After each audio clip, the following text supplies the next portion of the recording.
You have to understand, either you are with us or you are against us. So black man would have never did that.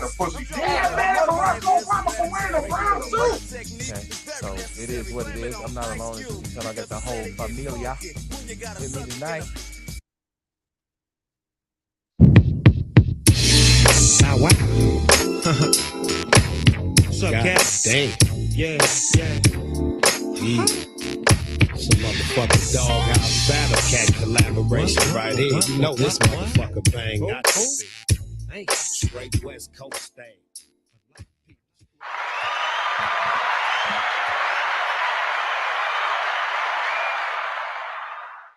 What it do? What it do? Welcome to another episode of Outlaw Radio. Shots fired. Hump Day edition. Tell a friend to tell a friend. The show is back on the air. It's your man, 50 grand. Tierman Spencer called me the scholar that hollers. What it do, Milwaukee 414? Stand up. Man, I'm happy to be here for another episode, man. I got a lot to get off my chest tonight. My partner, Mr. Carter, is with me. What's going on with you, my brother? Hey man, life is what's happening, man. How y'all doing out there? Welcome to Outlaw Radio, where we talk that talk and we definitely walk that walk. Raising vibrations and elevating thought. Y'all better come on in. I'm trying to tell you, I am the black woman lover, the black man's brother, the culture teacher, hood healer, the ghetto witch doctor. I'm your holistic health family. I'm also the one who brings you nature's natural herbs and supplements, vitality, and meatless Mondays. Make sure you make it there. You can find me on Facebook. You could go to Nature's Natural Herbs and Supplements on Facebook. You go to my health page, Healthy Self, Heal Thyself, or you could go to my page, inbox me, and I'm gonna tell you how to get your Nature's Natural Herbs and Supplements, vitality, or pre-order for your Meatless Monday. So yeah, come on and holler at the kids, y'all. Yeah, and if you are out in the community and you're doing something positive or progressive, get with us, man. We always promote anything positive, and then people have something to say, so we have them on. Shout out to Tierman Spencer, the Black City attorney, who was on with us Monday night. It was a dope show. I didn't get to do the Big Black Sports Show last night, which I normally do on Tuesdays, but shout out to Coach Larry Perdue. He had to handle some business, so I understood that. So I said it's cool. But we back tonight for Outlaw Radio. Shots fired. It's a lot going on. Normally the schedule is Mondays, Tuesdays, Wednesdays, Thursdays. Outlaw Radio on Mondays and Wednesdays, Big Black Sports Show on a Tuesday, and then Thursday is Outlaw Nation, which is what I'm going to do tomorrow night, which is all kinds of off the chain.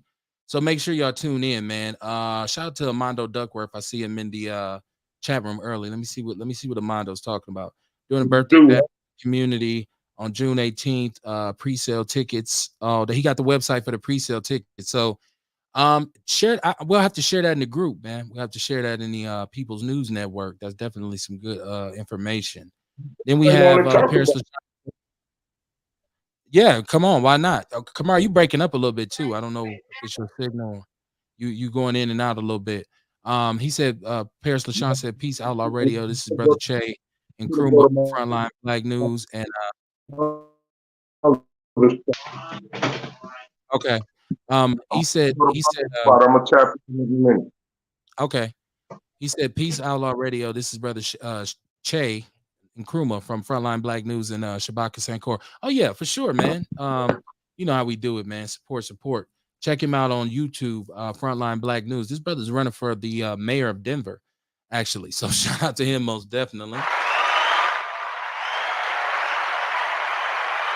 Hey, we know all about what it's like for a black man to be running for mayor, right? All black, everything Milwaukee, as I keep saying. I know it's pissing people off. I'm gonna keep saying it anyways.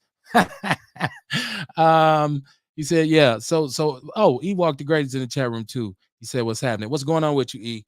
So tonight I wanted to talk about, I decided to. I was looking in the news. Okay, I'm stammering all over myself. I was looking at the news, and of course, this brother who was the subway shooter in New York, we now find out has a Milwaukee address, but he also has a Philadelphia address.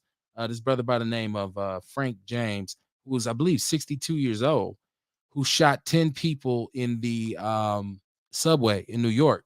And nobody's dead yet. I think there's five of the people are in critical condition. So then I look around and I see there was a standoff here earlier today in the hood, some sort of armed standoff. We had a young brother run up in the police station with a gun and just let loose about 2 months ago. So I'm looking around and see, this is hard for me to admit. This is hard for me to admit. We have a gun problem in America. It's hard for me to admit. See, this is hard. And I'm gonna tell you why it's hard for me to admit. It's because I'm such an advocate of guns and firearms, right? Like I love guns and I love, but I believe in the responsible ownership of firearms. And I don't love them for the, bang bang shoot them up. I mean, I think guns are incredible pieces of engineering. And the fact that they so dangerous because basically they could become, if you utilize them wrong, they become dealers of death. But we have a serious issue here. Now, the fact that the brother was from Milwaukee and he said that he possibly was suffering from some sort of PTSD. Without saying, I guess there was no, if you have more details on this, please let me know. Hit us up. Phone number's on the bottom of the screen, 262-202-5131. I see you, Dre Day. Yes, sir. You know it's all love. Paris LaShawn said he appreciate the shout out, man. It's all love, man. Black content creators should be supporting each other, man. It ain't all about the foolishness, right? We're not rappers. We shouldn't have beef. Shout out to Dre Day. He said, what's happening, Outlaws? Shout out to everybody who's listening to the show, man. Welcome aboard. Share the show. Like, right? Like, the Cash App is there, but you don't have to hit it unless you really want to. But really, the best way to support us is to share the show and tell people about the show because, there's a lot of people who would, don't really want to give us our credit in terms of our importance in the distribution of information here in the city for Black folks. So make sure you do that. But yeah, this brother, man, how many of us can say we suffer from post-traumatic stress syndrome, though? If we wild out, ain't this what this Will Smith shit like? Is this what's going on? I think all Black people could say that, man. If you know what I mean, if you from an inner city, if you from a city where it's a lot of murders going on, a lot of police on Black people. I mean, crime committed against Black people by police going on. You know what I'm saying? So a lot of us could say we suffer from that. You know what I mean? We've seen a lot of us have seen family members, best friends suffer from tragic situations. You know what I'm saying? So I think we all could say that to a degree. Some worse than others. Okay, so this serves as no excuse for you to go out and do something stupid, right? Like right. No excuse. Right. So if I go out and kick an old lady in the back of the head or something, it ain't. I got post traumatic stress syndrome, and it doesn't get you real mercy. If you know it, I think if you know it, you should also know you need help. Right. And obviously this brother he had a U-Haul. That's what I'm saying. He had enough sense to get a U-Haul. He had an address in Philly. He made like an Instagram live when he was on his way to New York saying, I ain't going back to Milwaukee. So I guess my question is, did Milwaukee fuck him up, or why is he twisted? So, and not that it really matters. Obviously this brother has some severe issues and he went blunked out and he had, they said he used a Glock 17, which is a 9mm full size Glock handgun, which I can tell you is one of the most efficient firearms. Like a Glock 17 is smooth as silk. I mean, if you shoot guns, you know what I'm talking about. So and you get 17 in a clip, and he had 3 clips. So and it's semi-automatic. So I'm telling you, like my 15-year-old son is an ace marksman. That's how easy it is to shoot a Glock. He's an ace marksman with it at the range. I'm like, boy, you shoot it better than me. So he had one of these, and then we look at the firearms that are being used in the murders across the city. These ain't your average. Like back in the days, his brother had the 38. He was hard. Remember in Juice, Tupac had a 38. Like right now, if he was in New York with a 38, motherfuckers be laughing at him and shit. You was scared if you had a 38. Everybody was scared of you. Right. Like people actually used to carry 380s and used to be like, man, I got to, bro. Like, I 32. mean, remember the 32? You don't even hear about the 22 no more. You don't even see them no more. No, especially no grown man with one. Like, unless he got little ass hands. Right. But I guess, and not to get caught up on the calibers, but I'm saying the nature of the weaponry has changed, in which there's really full access right now to semi-automatic.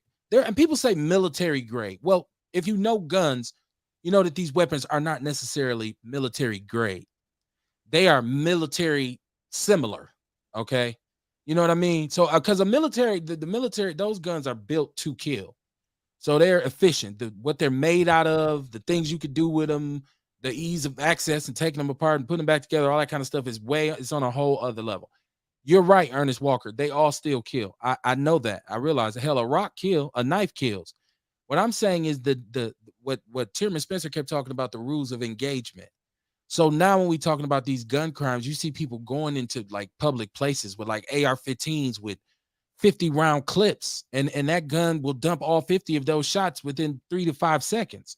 So I'm saying this is elevated, and this is all an extension of me saying we have a gun problem in America. And now how do we fix it? Because where's the balance? For a brother like, who's a responsible, and I say responsible, when I say responsible, I mean responsible in every sense of the word, meaning this individual keeps his or her firearms safe.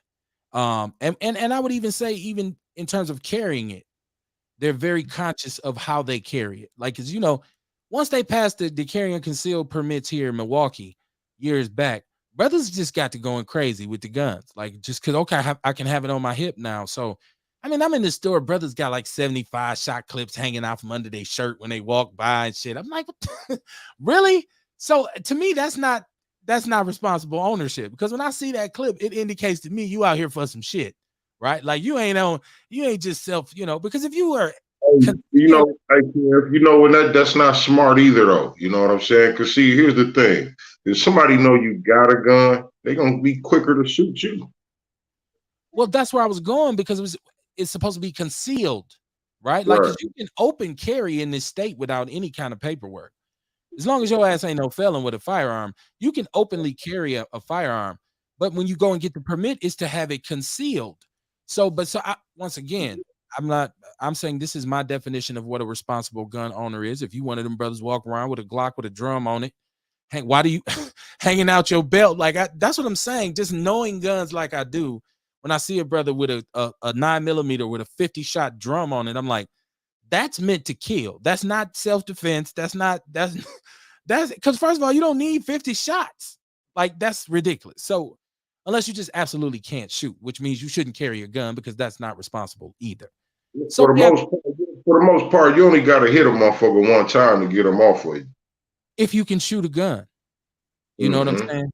And if you undergo any kind of firearms training or any kind of courses to teach you how to operate firearms, they show you the critical zones.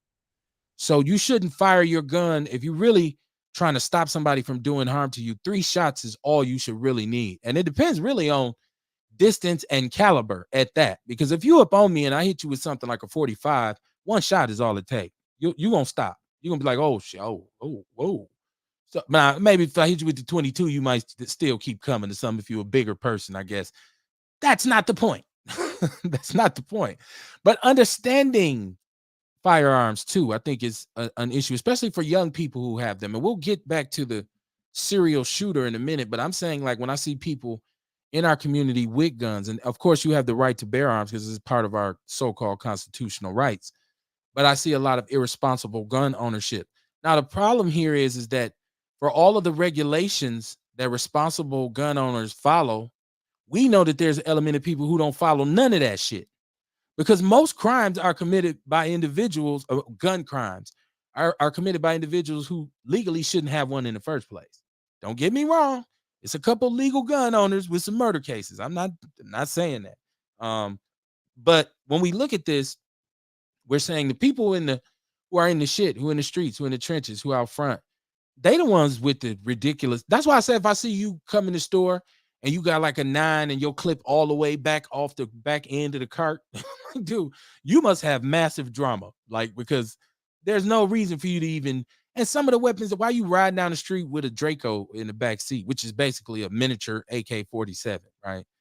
And don't even get me started on an AK-47, 7.6 millimeter by 39, and that's the caliber of the ammo. It's one of the most powerful and damaging slugs that you can get in any kind of gun, and you got 75 of them or to 100 in a drum and can't aim. So we have a gun problem. So I guess what I'm trying to find is, where's the balance for people who have rights, people who legally possess their firearms, people who utilize it as kind of like a sport or a collectorship like I do, where their maintenance, you take them apart, you clean them, you keep them oiled, you make sure that they work right. But Never riding down the street with one on my belt. Even when I was in the streets, I didn't ride with a strap on me. People say you dumb as hell. It is what it is, right? But so now it's like, well, people say, well, why don't you carry? Why now? Why would I start now? Like I'm not. It's like, so and I police my life, so I'm not in those situations that require that. So, but I'm saying, somebody share. Let's talk about this for a minute. What should we do about the guns? Because we don't want to say, well, no, we shouldn't have them. We shouldn't say you don't have the right to have them. What's a real good way for Black people to go about this thing right now? Well, I think it's about what we said about the tougher laws, the tougher sentences. You know what I'm saying? It's about something like that. You get caught with a gun and you ain't supposed to have one. It should be a tougher sentence. And then when that stuff starts subside, when those crimes start subsiding, then it's time to take a look at that law again. Okay. Okay. So yeah, we did talk about that. Like, it's okay to kind of get a little punitive with some things Yeah, until whatever the epidemic is goes away, and then say, okay, let's revisit this now. That shit ain't popping no more. Or that did a little bit too much damage. That would be a good way to approach it. That would be a very good way to approach it.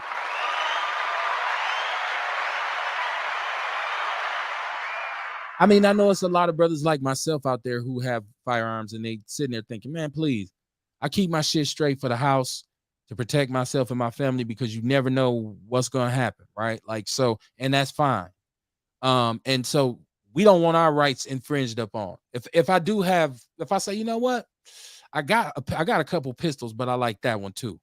Got a couple pistols, but I want that rifle too. I should be able to legally get these guns as long as I'm a responsible gun. Now, if I had mental health issues or you came over here one night and I was beating the shit out of my wife or my neighbor, then I feel like, okay, now you can, you know, now you can take my guns. But even then, I should be able to go through a probationary period and see if, and that way you get to see me. So if I'm really crazy, be like, damn, I'm glad we took his shit. This motherfucker was worse off when he came back for his review. Shout out to it says my computer is funny. It says default name, so I don't know what your YouTube name is.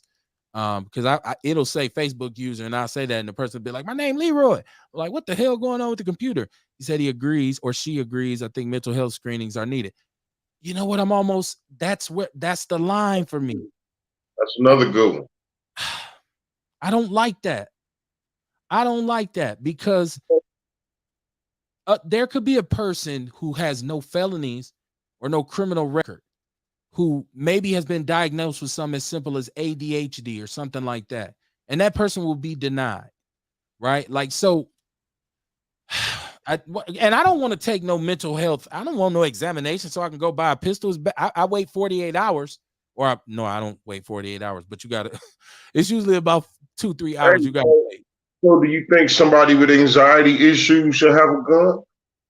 Shout out to my cousin, Nicole Mallet. I don't know why it says default name. That's my cousin, man. Shout out to my cousin, man. Really? I'm sorry. I was big up in my cousin. What you say? So do you think somebody with anxiety issues should be able to own a gun? That's the discussion we having, Kamar. That's the discussion we're having. Because you know what? Even if that person's medicated, I think that it's a tense situation. If you have real severe anxiety issues, because you are harm to yourself. Exactly. You know what I mean?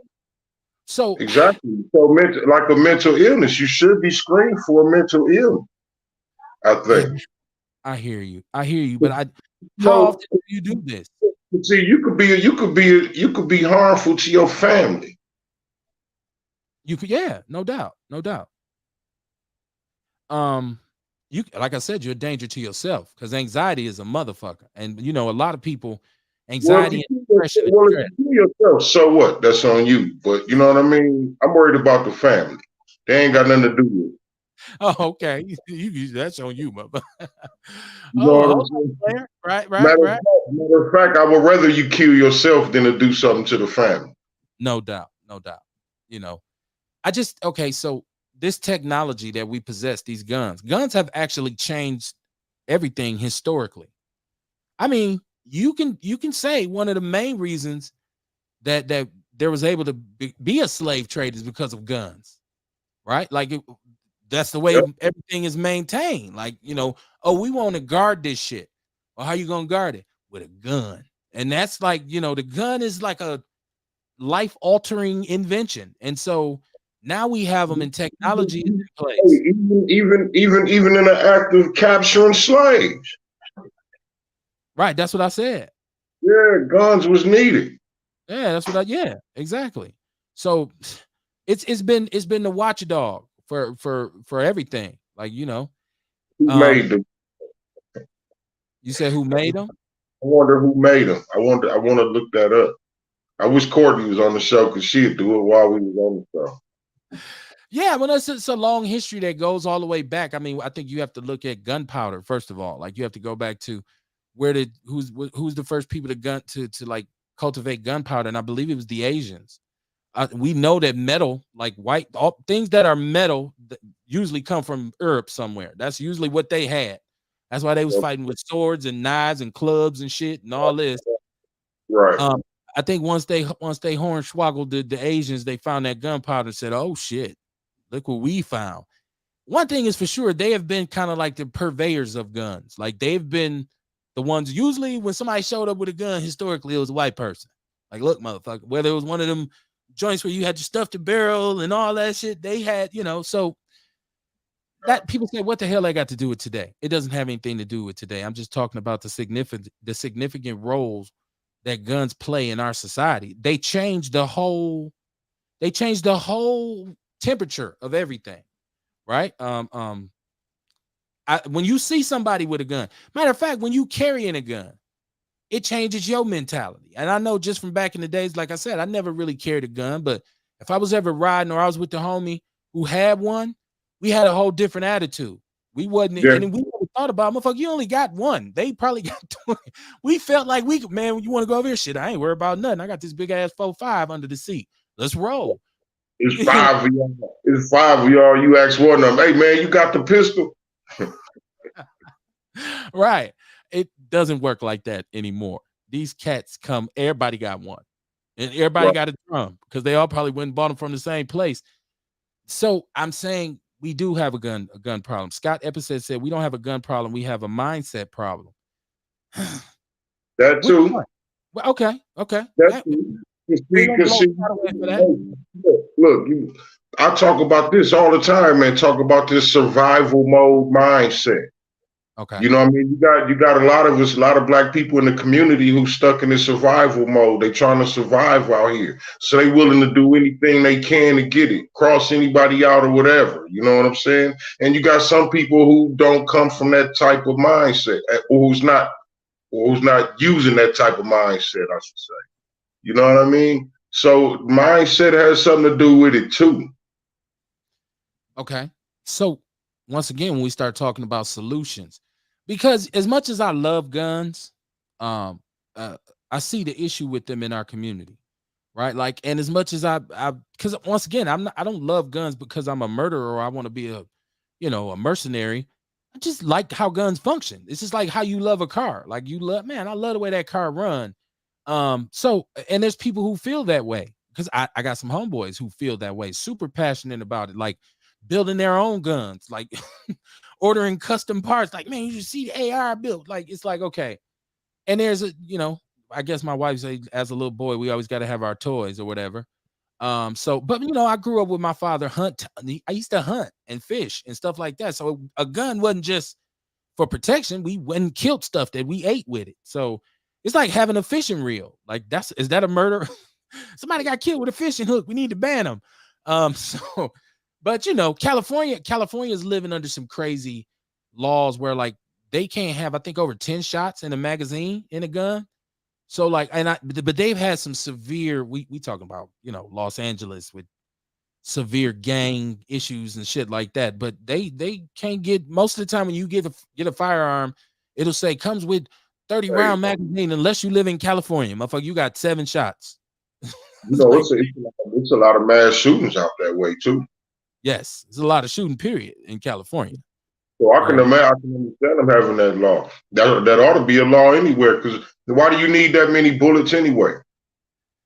Well, I mean, if You you're a ain't just collector, planning on going to war. I'm talking about. You shouldn't get caught with that many bullets in a gun. I mean, yeah. Well, I don't know, Kamar. I gotta figure out how you saying it. Talking about that, like you said, like why do you need a Draco in the back seat? Like, why do Okay, you need a gun with more than 10 bullets? Like, it only take a couple shots to get a motherfucker off for you. You shouldn't okay. be out here with a gun with the intent to kill. I'm trying to answer this question. Unless they trying to kill you at least with a gun, but you know what I mean? But like I say, if you ain't planning on no kind of war, you don't need no 30-round clip.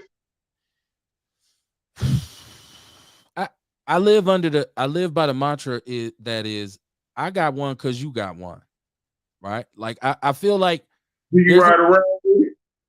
no, I don't. But But if that's I'm what I'm talking transport, about.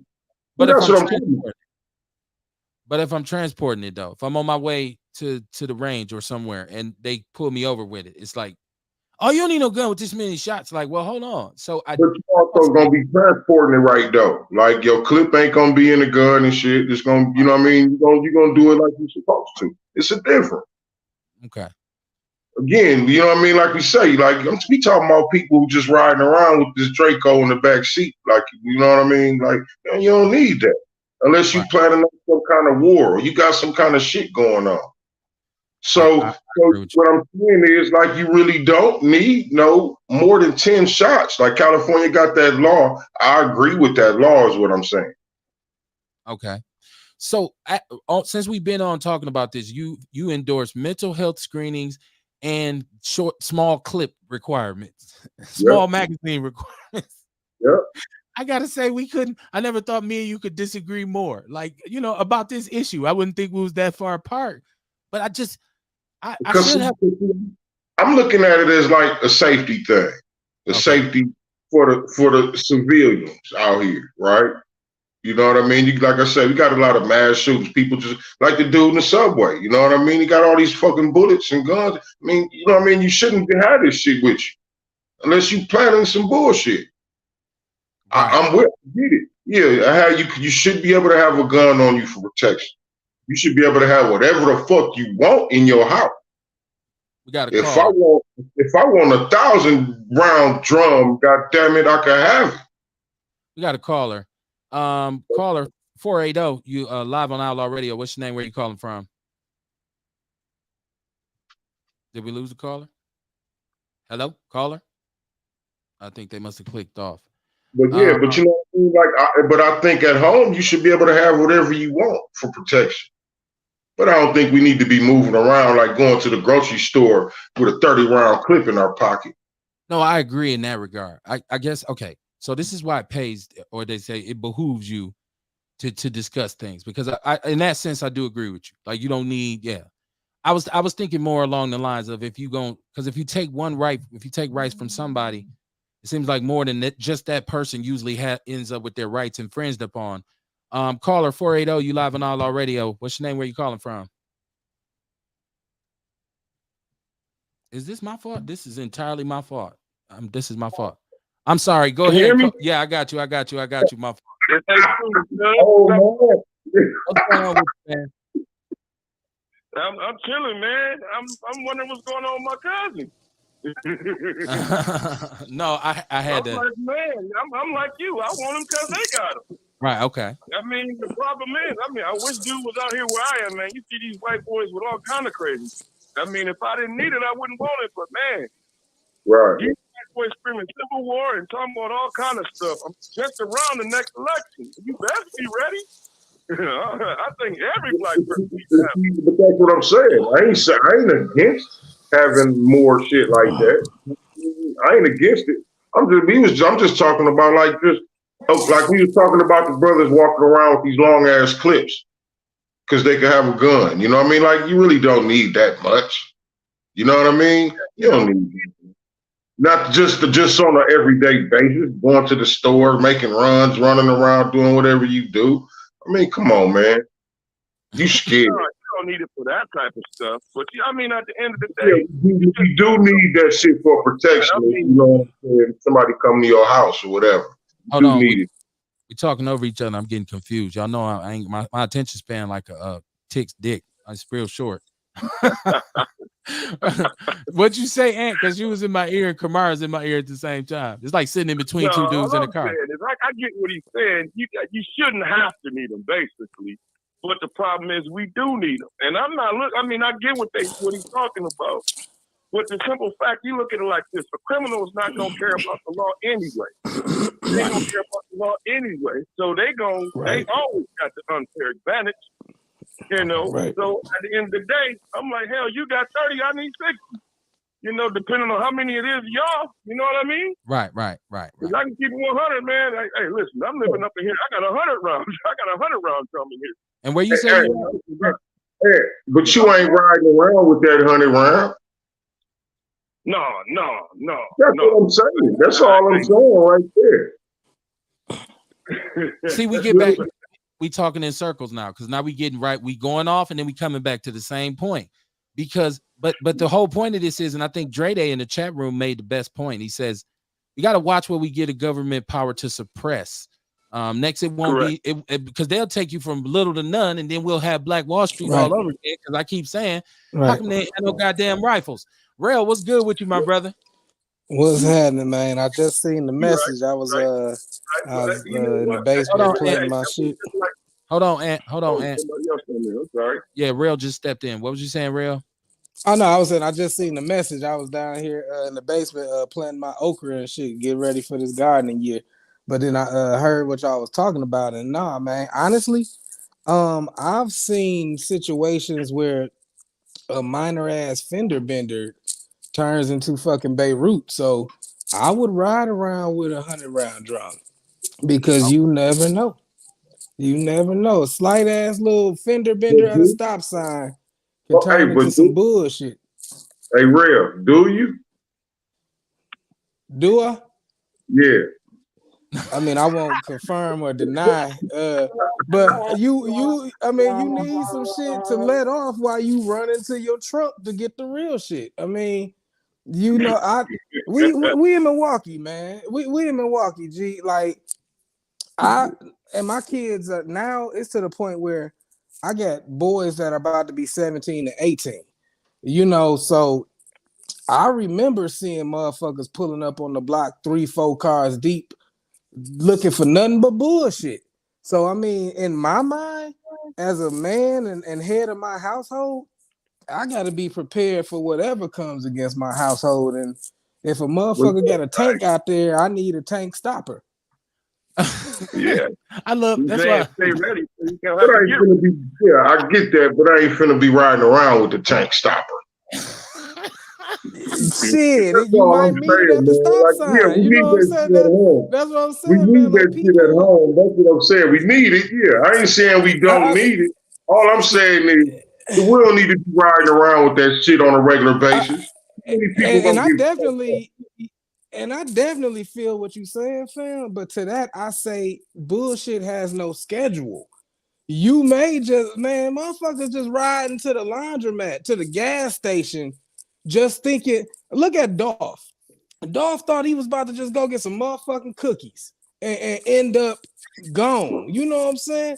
but Like, hold on. With yeah. Dolph, though, like you got bulletproof vehicles. Like you've been shot at like multiple times. You've been shot. Like so for him, I mean, his normal should have been like you just said. Bullshit has no. yeah.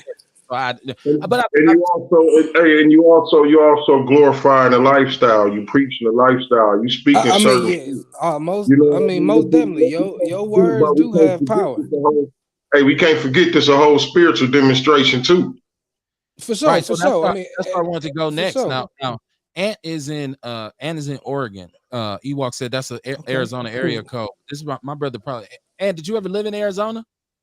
Yeah, I did. Okay, I did. okay, I know Ewok is out there too. So he said that's an Arizona area code. Okay, so like now we get to. He said Scott said that there's a mindset problem, and in our community, I've talked about the degenerative culture that we have, and I say degenerative because I feel like it's just wasting the brain cells, just wasting away, and it gets worse like by the day. Like right now, even as a responsible gun owner, I'm looking at this community and I'm seeing 55, 54 murders, which is triple what it was last year at this time. And the majority of those who are being affected by this are people who look just like me and within close proximity to me. I don't live as close to some of it as other people, but it goes down everywhere. There used to be safe neighborhoods here in this city. There's really no safe neighborhood here now. There's no drama proof hood here because most of the time you are tucked away. Like our neighborhood is nice, but then there's some suspect areas around where people may be, and they might decide I'm gonna venture down in here and try to jump on some of this prosperity. So not to say that I'm rich or nothing like that. I'm just saying desperate, hungry people do what desperate, Right. hungry people do. So Right. so I guess we start talking about taking the rights or restricting things, mental health screening. How is this done? Is this the first time you ever get a gun, you take one? Is it every 6 months? Is it and then I don't want to start playing with these doctors in my head because all of a sudden you'll start noticing a lot of black people getting turned down for shit. Is they ask you some crazy questions like, Yeah, you ever had a fist exactly. fight? Yeah, I had. Violent. Right. That shit off right away. You can't get your shit, right? Now we all set up for the okey doke for them to come running up in our Yeah, how many joint. white people that happen to? Well, I mean, it'd be a lot of them that should be denied, and they'd be the ones still getting them, and we wouldn't. That's the way this I country operates. mean, I Good look point. at I mean, I Very look at countries who I done mean, gave we away gotta look at their gun rights. the statistics. Okay, the I'm sorry. statistics. Can you hear me? Yeah, I Well, got you. I'm talking about accidental misfire, all that kind of. I mean, a lot of it is just gun safety. Period. You Okay. know, I mean, we got a lot of fools out here with guns, and they never held one. Hell, you shouldn't use a gun if you never fired it in a safe environment. That's what I believe. Because at the end of the day, I'm gonna be honest with you. A lot of cats just got them because they glorify them on TV. Now, think back to the day of let's go back to the 90s. Remember the Uzi? 80s, yeah, You the remember the Uzi. Uzis? Everybody had an Uzi. You got 30 of them spraying at you at multi, you know what I mean? And half the niggas didn't know what the fuck they was doing. And there's a lot of accidental misfire or hitting kids hitting their target that wasn't their target. But it's just gun education. That's what it is. You need to. There's a brother named Maj. I don't know if you heard of him. It's called Black Guns Matter, man. I chopped it Yes. up with that cat pretty much monthly. He's a cool dude to know, man. As far as that gun safety go, I suggest you put him out there. You need to hook it up, bro. You talking about you need to holler at him. You hook it up. I can shoot him. I can shoot him a message, man, with your information. Yeah. I ain't like that. Yeah. I would love to talk to him because I think I've seen him on YouTube plenty of times. Yeah, dude. Straight man. gun advocate. Yeah, man. You got to stay safe out there in Oregon, man, wherever you at when you're in these remote locations. But I'm with Kamar. I don't know that you need a nuclear missile in the back of your truck. But see, that's one thing that we've all Man, like, hey, Kev, earlier in the show, you was just saying how our demeanor changed, our attitude changed when we had it with it. You know what I mean? Now you got this big ass whale killer with you. You know what I'm saying? Now you gonna feel tough. A lot of motherfuckers gonna feel tough as shit. I mean, it's just a lot of innocent lives that get taken, you know what I mean, because of this too. Like he was brought up the Uzi thing. People shooting off Uzis and don't even know what they doing. So it's a lot of people getting killed that ain't even had nothing to do with nothing because of that. Because this motherfucker had too many bullets that he ain't had nothing to do with. He was just scared.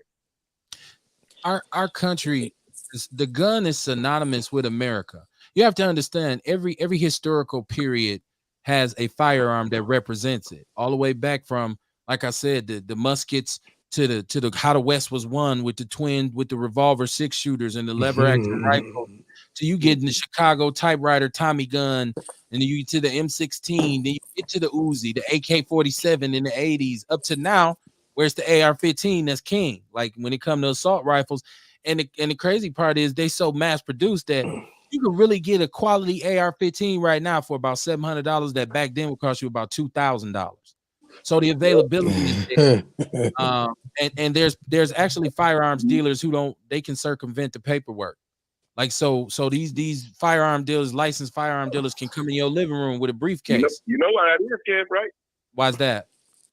Man, that's a part of population control. Let them kill each other. Okay. You get what I'm saying? They make it cheaper. But you know, at the end of the day, they just had this world conference where it was hidden and it just came out. You know, I'm nosy. I'm always into that type of shit. And this was overseas. Nobody knew about it. And they're basically making decisions over what's going to happen here, you know, or around the world. And that's all with the food, with the media, with the medicine, with everything, man. And that all got to do with population control. The problem is, if we had the problem is, honestly, if we could figure it out, it's all about the damn dollar. That's how they control us. If you took the value of the dollar away, that little 1%, they wouldn't be shit because they'd be mangled. Right. Because everybody hates their ass. But that's what it is, man. I'm ready to go back to the bartering days. a lot to think about, and with the invention of new currency and unstable global economy, and they're trying to innovate currency and all this kind of stuff. You don't really know artificial manufacturing of food. They growing babies, trying to grow babies in cells and bottles and shit. So it really, this makes me want to have a 50-shot drum. Like it makes me say, no, you know what? I'm about to go get this. Yeah. I'm about to go get this 100-round thing, man, because I don't know when they're gonna go organ harvesting. So right. I mean, just like you mentioned, I mean, you dealing with a lot of mutants out here, man. You dealing with mutated ass food. Like you said, the food is grown in a petri dish, has no nutritional value, has no soul in it. So, you know, that shit goes into the mind. Like I'm not against guns at all. I don't think there should be a limit on what a motherfucker get, because at the end of the day, a gun is no different than any other tool. It's as dangerous as the motherfucker wielding it. You know, like if it's a crazy motherfucker, a pistol is dangerous. You know what I'm saying? You can stab somebody in the throat or eye with a pistol. I mean, if you really want to kill somebody, you're gonna kill somebody. And I believe they were saying there were like actually more homicides committed by knife and shit like that, rather than gun. Like the majority of the guns that kill people are suicide. I think it's like 61% of gun fatalities are like suicide. So we need to address the real fucking issue, which is what I write about: emotional intelligence, shadow work, getting your mind right, because that's the threat. We living in a fake ass society with fake ass food, playing these fake ass roles. It's enough to make anybody snap if they ain't rooted in God. Yeah, man, that's what's up. I like that. Ant-Man, I always appreciate the support, man, you show for the show. Like I keep saying, man, I knew this brother since middle school. He's out in Oregon making it happen. We done had a bunch of great conversations, man. I want you to hook that up with that brother, though, man, and you come on with him. Y'all come on together, man. We chop it up. Okay, man, no problem. I'll put a word out with it tonight. Yes, see sir. If I can get a hold of him. My brother, man, preach. I gotta get this apparel in, man. You're gonna be the first one to get some, man. I'll get these Outlaw Radio t-shirts and hoodies back. I'm gonna get you on deck. Oh man, I look forward to it. All right, my brother. Yeah. Shout out to that brother, man. Good brother, man. Always got some good conversation when he called me. Like, Kev, you know, I was sitting and I was thinking. I'd be like, oh shit, here we go. Shout out to John Fletcher. He said your security starts with you, fam. There's no church in the wild. Everything you guys are saying are facts. Hey, you know, and that's just the thing about what we try to do on Outlaw Radio. There are several different ways to skin a cat. So nobody's wrong. Like you cannot, if you are here and you're convicted and you be real, you can't. Right. We ain't even disagreeing. Like, you know what I mean? The three of us disagreement. Because, you know what I mean? Like I said, I believe we should be able to get whatever we want for protection. You know what I'm saying? Right. I just think it's, you know, in the beginning of the show, we was talking about how a lot of these brothers, they get a carry and conceal license, and then they got these big long ass clips hanging out their shirt and all that shit. And you know what I'm saying? And we was talking about them, talking about the list. It might we was thinking about if it's a law in California that say you can only carry 10 bullets, a gun with 10 bullets. Yeah. was saying I'm in agreement with a gun being able to just be out in the streets like that, handling your business Yeah. with a gun, and you Yeah. can only have 10 bullets. I'm in agreement with that, but I also think that we should be able to have whatever the fuck we want to at home. Okay, and I also Mhm. think the leaders have to be responsible. And if you have a large portion of the people in your area that have mental health issues, if you're noticing a lot of crimes committed by people with real kind of serious mental health issues, you need to be more vigilant in how you regulate the gun. Because I feel like you And should be able to quick like fast track that. If I look around and see, oh, it's a bunch of people with mental health issues out here killing each other, I need to be able to say, okay, y'all know what? For the next 30 days, you got to get a mental health screening. But we're missing the whole point. We're missing the point of this. what they need to do, is start creating like spaces for them people to go get help. That too. That too. That's what we do. And that You know that what I mean? that would be a solution. Because I mean, It even with looking at a demographic, what's stopping the cat from like I go out to Germantown? You know what I'm saying? So like, are they gonna screen these motherfuckers off the address on their ID, or were they trying to purchase it? You know what I'm saying? So that's kind of the dilemma that comes with trying to yeah, box yeah, in right. certain demographic. It's a lot to talk about, man. It's a conversation. Yeah. This is why I I get mean, mad I at think it politicians. all goes to mental health, man. Because I mean, you notice that like every time there's a fucking mass shooting, it's right around gun control time, and then they got to break out the crisis actors and all that shit. You know, but it always it's always a season for And gun control talk. Uh, they talk about how fucked up mentally the shooter was. Right. It's like, and then it's always, then they always try to make it in a way that it could be anybody. It could be you. You could snap one day. Like again, I hate them fear ass tactics, man. Like, I mean, even when they were saying that dude was dumping in Vegas at a concert or some shit, like people were saying, no, there was like a speaker of gunshots and the motherfucker was sniping. They wasn't even, so it's Yeah. like I always get a little leery when we get to talking about gun control because it's always some Democrat ass shit and it's always around a certain time. And then I look at countries who were stupid enough to give their guns away, like Australia. I mean, I ain't gonna say they were stupid, but unfortunately, I don't know if y'all follow what's going on in Australia, but them motherfuckers got like concentration camps.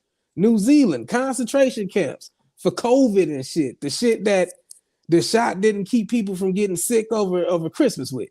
So I ain't trying to give up shit he drag because he dragged COVID in it. because I that's why don't they even in. think I mean, I motherfuckers don't even can't think be we put in gotta a worry about concentration that being camp if they could defend themselves. And the reality is, you more than likely gonna have to defend yourself from tyranny than you are gonna have to defend yourself from some crazy ass random ass motherfucker. white people live here in the United States. So I don't think we ever have to worry about giving guns up. And Right. that what, and honestly, that's why I like a lot of the motherfucking red states because I know if shit hit the fan, shit, I have my red, my red, black, and green flag out my back pocket, and they gonna have a motherfucking flag out theirs, and we gonna do what it had to do to keep each other protected. They don't Uh, play when it come to taking their shit away.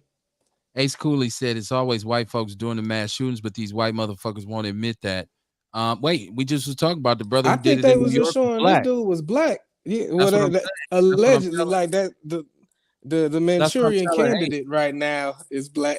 That's what I'm telling Ace. He was saying that it's mostly white people. That's what I'm telling him. Hey, That remember this the one dude, in Texas? and not Hey, only was he black, he's from Milwaukee. remember Oh the one in hell Texas? no, for real. They took a picture of the black dude and the dashiki up on TV. Which Remember one? that? Not the mass shooting. The dude who shot. They said he shot the police. Oh, you talk.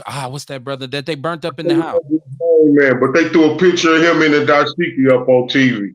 Yeah, you gonna scare the shit out of him. John Fletcher, I totally agree with you. John Fletcher, shout out to John Fletcher, man. I gotta get this apparel back cracking because there's so many people who support what we do that I really want to be able to just get them some a t-shirt or something, a headband or something. Damn. Yeah, John yeah. Parker said the problem is the bad guys will never follow the rules. They will always have access to Right. what they want. Habitual line Right. steppers will obey no laws. Not that's what I was going. I was driving in that direction when I said we are all missing the point with this discussion because we are approaching this from a rational, logical, Right. informed, educated perspective. We're not the dude who on the block who got drama with the dudes on the next block or somebody's looking for him ain't trying to hear none of that shit we talking about. He's not, man, what is you talking? These dudes, Right. it's all right. I just got chased. You know, I can if I go out my house, it's going crazy. And like so they're not, and so we got to figure out how we gonna deal with them. And Right. Kamar actually, I guess we didn't miss it all I that much. mean, Kamar said we should be able to make some on-the-fly adjustments to the laws and make things more punitive, but make them short term so they don't become generational. So we can say, let's revisit this in 5 years and see if the same problem or what has this. Because if we'd have really reviewed the whole war on fake ass war on drugs 10 years in, we'd have been able to look and see like this shit has done a lot more damage because you got a lot more people who are doing like long football numbers who should not be. And this has Right. broken up families. This has fucked up whole communities. So it should have been revisited. So if we made a mistake, because I always get on black people when they be like, Joe Biden Another passed the crime bill. And I'm like, black people wanted that shit. Stop fronting. I remember the community at the time. We would have done anything to curb the crack epidemic. they always swindle people into agreeing to the bullshit. They swindle them with this propaganda and everything else, you know. Kev with the Kill Boys. I mean, you know what I mean? Everybody's saying do something about it, do something about it. Just that's the same thing that happened back then. Yes. You know what I mean? So the thing now is, you know what I mean, what they didn't do, what I learned from back then is you adjust the laws. Mm-hmm. You know what I mean? Yeah. And you say after about 5, 10 years, you go back and readjust them. Yes. Take a look at them and readjust them. It may Ace, not be an issue. It may not be an issue 5 years from now because they saw motherfuckers was getting 60 years. right. Let's let's see if what we did worked. Shout out to Ace Cooley. He said correction. We got to defend ourselves I against ain't white going to supremacy. give them 60 years for stealing the car, but you know what I mean? Oh, no. You know I'm getting at. But give them, But give them more than a slap on the wrist, though. Nicole, my cousin Nicole said prisons have become the largest mental health facilities. Yeah, because they reduced the number of mental health facilities and increased prison capacity. And then you just put a psychiatrist or a therapist in the prison. It's a one-stop shop, one size fits all, right? Man, the people, they don't even see the psychiatrist. Oh, wow. The average brother don't even see the psychiatrist in there. You got to put a whole form in. They got to know you fucked up and all kind of shit to get to see the psychiatrist. Damn near be on suicide watch or some shit. Yeah, you know what I mean? And it's like, you know, like everybody, all of us got different issues that we need to see somebody about. Right. But you know what I mean? The brothers go in there, they don't get no help. You know what I mean? The motherfucker going in there for robbery. He need to, you know what I'm saying? He need to find out how can he live without doing that no more. Well, we ain't even asked not once since we've been talking this whole time. Why do we got so many people that's fucked up mentally anyway? Like, and so I'm getting getting no help. They just punish. It was all by design, man. It's all by design. You know that's the answer. Exactly, no doubt. I don't know.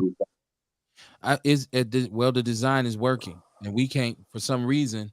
My people, because I'm telling you right now, Milwaukee off the chain. I've been here my whole life, right? And I done seen some crazy shit in Milwaukee. I've lived through some crazy times in this city. This is one of the most dangerous times, like because it's so random.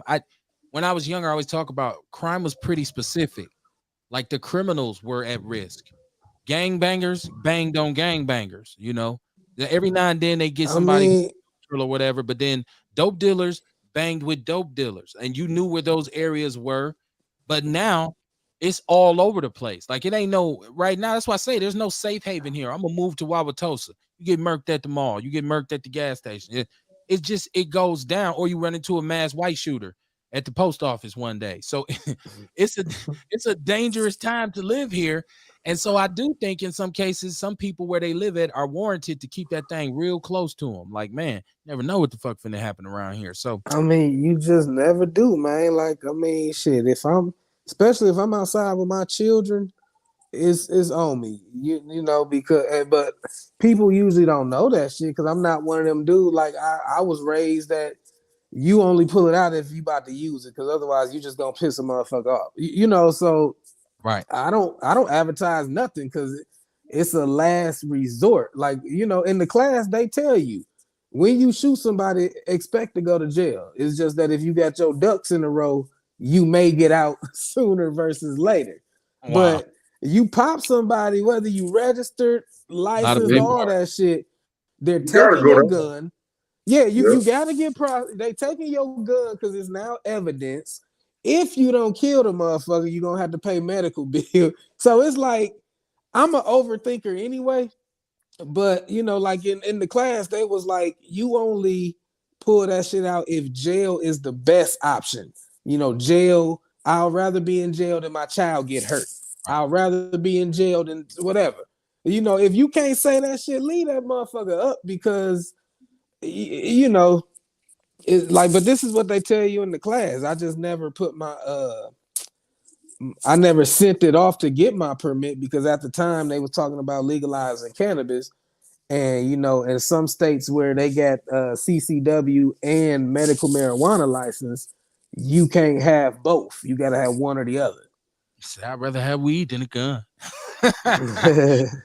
Oh, y'all, Well, y'all. I figure, you know, niggas been doing it this long already. I mean, you So know, what's we gonna say just to put a cap on it in the interest of moving on. I think it comes down to us all feeling like we'd rather be judged by 12 than carried by 6. And so if it's my life against or your life or you about to damage somebody in my family that I'm sworn to protect, and I use whatever means I can to alleviate the threat. It could be a knife, it could be a rock, it could be a stick, it could be a rope, it could be my right, hands. People do get beat to death, right? Like right, so it's just about, I guess it comes down to that survival instinct and how you know how much, because if you live in a situation where your life is constantly on the line, the first thing you need to do is remove yourself from that situation because that's not a good way to live. And a lot of us say, well, I can't lead this community. Well, then you need to be a more productive, positive member of it. Then maybe sometimes, and not even maybe sometimes, all the time, if you ain't on bullshit, a lot of bullshit ain't gonna happen to you. That's just the fact of the matter. So if I'm living my life a certain way and out here with no gun, then I'm stupid. But if I'm living my life right and I'm out here without a gun, I'm sane. I'm doing, because you're not supposed to walk around with a big ass pistol on your hip everywhere you go. For us, some of us think that's how it should be. It shouldn't be that way because there shouldn't be that level of threats in your environment. I So mean, you need to always be. I mean, look at it like this. We talking about guns right now, but think about back in the day. Hell, even in the Bible, he said, "Sell your shit and get a sword." Like, you know what I'm saying? They walked around with a sword on their hip. right, Medieval days, sword on their hip. Cowboy days, gun on your hip. Because I mean, my shit ain't just there for people. My shit is there if I'm walking with my kids in a pit, come from a gate. You know what I'm anybody, saying? They can get it too. Like so you know what I'm saying? I think me personally, I feel that if more people carry them, less people will be inclined to jump on bullshit. Because usually you jump on bullshit when you feel you got the upper hand, when you got the ups on somebody or some shit. You know, but if it's like, oh shit, I might get the ups on him, but the goody guy bypasser might be strapped too and come to his aid. You Hey, know, flip side so of that. Hey, the flip side of that is if it's a motherfucker on some bullshit and he know another motherfucker got some bullshit, he gonna I mean shoot they quicker. shooting first. Yeah, they shooting first. I mean, yeah, that's So you know what I them the mean? So breaks. You know what I'm there, saying? Them the breaks. But if he pulling a gun out on you anyway, I mean, you know, it's I almost feel like like his mind ain't right anyway. I feel like where's your perspective? It depends on the perspective you got. Do you feel like you need to be out here with this 30-round drum because you want a whole bunch of bullshit? That's why you out here with this 30-round drum on. You know what I mean? Or you scared. Right, You know what I'm saying? right. It's all about perspective. Some people feel like they Mm-hmm. don't have to walk around with a gun. They don't Right, invite that type of right, shit. right. You know what I'm saying? I mean, So it's all about perspective of the individual, really, man. I mean, Now, most definitely. I want Oh yeah. anybody out there, if you're informed on what's going on in Grand Rapids, Michigan. I know that they were kind of monitoring things because there was a young brother who was murdered by a police officer. I put the video in the People's News Network. It's in Grand Rapids, Michigan. I guess he was pulled over and he resisted arrest, and the officer could not tase this individual. And he was, I guess, physically outmatched. He had him face down on the ground, and he ended up taking his gun out, shooting him in the back of the head and killing him. And so I don't know if it was to see if there would be charges brought. There were some sort of things. So if anybody out there got any information on what's going on in Grand Rapids, hit me up. I don't want people to believe that police misconduct is done. We had a very interesting conversation last Monday with city attorney Tierman Spencer, in which he said that he was pro cop. And we talked about crime and we talked about policing in the neighborhood. And these are the kinds of situations that make black people salty, because I feel to to have somebody face down on the ground and to say, okay, my only option is, because your taser has misfired or whatever, now I'm going to the pistol, and to shoot somebody through the back of their head that you have face down on the ground. Like, I just feel like there should be some sort of punishment for that. I feel like you should never be allowed to carry a firearm and police anything again. And so, well, he made a mistake. Yeah, a fatal mistake, right? Somebody lost their life because of it, or his lack of training in how to subdue a subject, because he was having a hard time with this brother, but he had him face down on the ground, which is my issue with you pulling out the gun, shooting him in the back of the head. So, And Kevin, not only that, man, but that they gotta understand too. Like we were just talking about how it is out here in the community, how a lot of people gotta carry this type of shit. He gotta understand that it's gonna come times like that. You know what I'm saying? Where you scared for your life. You still can't just do certain. right. Well, Is it a You question might of you might get your ass whooped out there. I don't know if y'all remember a couple years back when this brother, I think on 38th and Capitol, he had a mental breakdown. We were doing the show at the time, and actually T. Brad was on the show, who lived like right by it. Remember this young brother? It was like 7 cops, and he was going through some sort of psychotic episode. I guess he had mental health issues. Man, he whooped some ass. He whooped some cop ass that day, and they was like hitting him with the batons and all this, and it just wasn't affecting him. Like they literally had to rush him. I think he sent like 7 cops to the hospital. Like, motherfuckers in there with bad backs. It's still some cops with disability pay coming from that. That brother whooped some ass that day. But like Kamar said, these are the extreme situations you may find yourself in if you sign up to become a law enforcement officer. So if you get in that situation and you don't go to the proper protocols and training, the people say, well, you got a right to live too. He shot him in the back of the head. He was laying face down. That's the problem, in the back of the head. Like, you should have enough training not to shoot a motherfucker in the back of the head. And he was laying face down. He had him face down on the ground. Go watch the video. I'm gonna start bringing these videos to the show. I'm lazy. I'm gonna start uploading this video to the show so we can start watching it. Ernest Walker said, Rail is right, because in Arizona, everybody knows everybody got heat. Guess what? We don't have too many shootings. Well, where you're at, because I think in Tucson and in some of the larger cities, they got murder, death, kill as well. From what I've heard, the larger cities, Phoenix and the especially Phoenix, I've heard that them some shoot 'em up, bang, bang joints up there. Cats come with that iron. A said this, which is why a lot of people are moving to AC, right? So look forward to more shootings coming to AZ. Oh, damn. Won't be so. I mean, you were saying how I know you were saying it seemed like it's more violent now, and it definitely might be. But I mean, growing up, we heard about, it wasn't just people in bullshit or in the streets or anything like that getting targeted. I mean, when I was growing up, people was getting killed for triple fat gooses and Jordans and shit. So, I mean, I think it just changed. Like, I know people whose big brother got killed over fucking coats and shit and chains and stuff. So I mean, killers has been killers since killers been killing. Yeah, we grew up pretty much in the same era. And you're right. There was some. First of all, in our community, it's always been somebody getting stabbed or cut with a razor or something, right? I'm not Right, saying that right. there wasn't violence.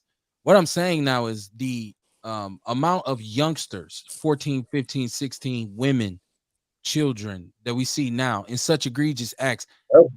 My entire time growing up here in Milwaukee, there's been a lot of murder, but there's been very few times where a father killed his whole family and called the police and said, Yeah. "Man, I just got everybody over here." That's happened at least 3 or 4 times in the Yeah. last 5 years. Yeah. Yeah, man. Mental health is And, why I and write my so books, man. even in during our era, if somebody got killed over a triple fat goose, or like you saying, a pair of gazelles, or some individual got stabbed or maybe beat to death, or something like that. We talking about now, all out, straight up. It came out up with a 50 shot round and just sprayed the brother 11, 12 times. That wasn't. And youngsters, like when we was doing our street thing when I was a teenager in the 90s, most of what Yeah. we did was this. It got to this sometimes, but it really was nobody with an AR-15. If you seen if you knew, and I'm talking about here now. So Right, if you right, live right. in Detroit or you live in South Central, well, shit, that been happening. I'm saying us here Right, in right. Milwaukee. It was rare for a brother to say, I got a chopper with a 200 round drum. We'd have thought we was the U.S. Army. We would have probably tried to take over City Hall.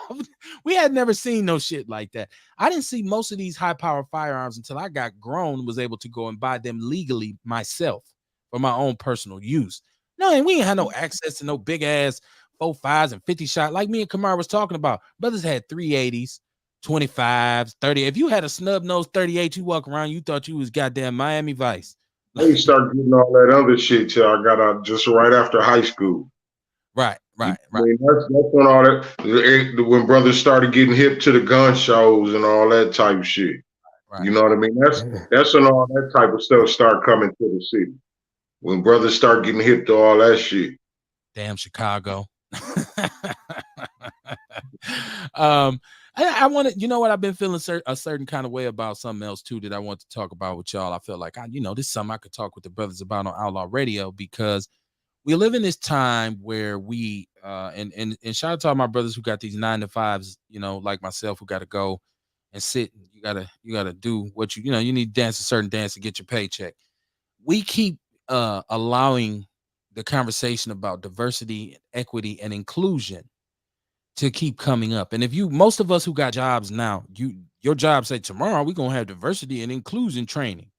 And so the whole day is dedicated to somebody, maybe virtually or maybe maybe they come in and speak to you, but they give kind of like a convention on race. And black people got to sit around and we got to listen at white people say, "Oh my God, I never knew I was privileged until I just looked around one day and I was like, oh my God, like I never knew." Like, and I feel like it's a slap in the face for black people. I feel like it should be that we should get a day off work that day.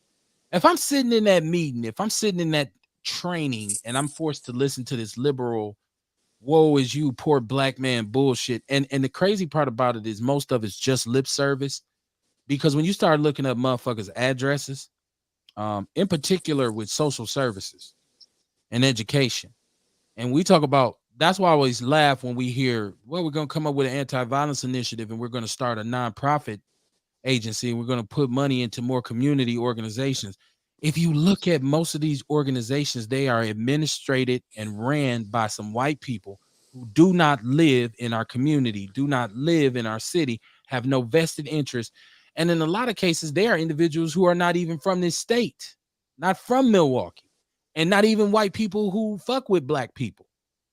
They will bust their ass getting on 43 to get back to Cedarburg, back to Mequon, back to whatever. And we, as black people in these organizations and these programs, we hold the low level positions. We are the ones on the front lines working with the kids or working with the families. You a case manager, maybe you a supervisor. But when you get to the higher ups, is Bill and Jane and Betty. And no, Betty ain't no good example. Because Betty Shabazz, shout out to that, rest in peace to that sister. But I'm saying you get what I mean.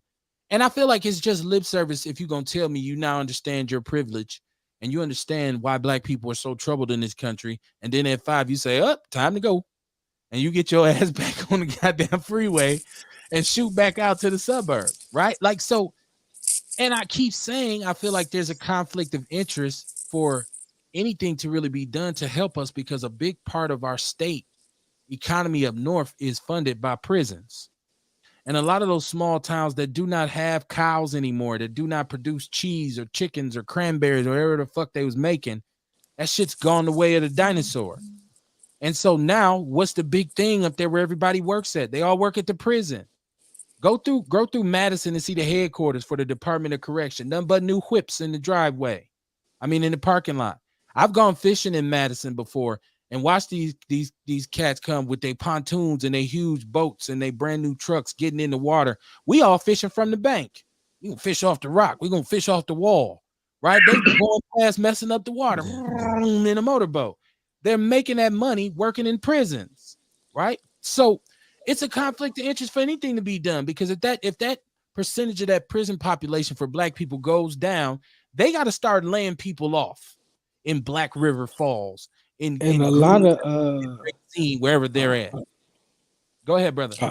Oh yeah, I was just gonna say a lot of the towns where them big ass privatized prisons and shit is, they have to have the prison at a certain capacity, or they got to keep it there. Otherwise, I think they got to pay like a fine to the town or get sued by the town. But it's the but that's what prison is, man. I mean, like you said, there's no incentive to change shit because that's the real game. When the 13th Amendment came into effect, it said that you can no longer be a slave except by punishment for a crime.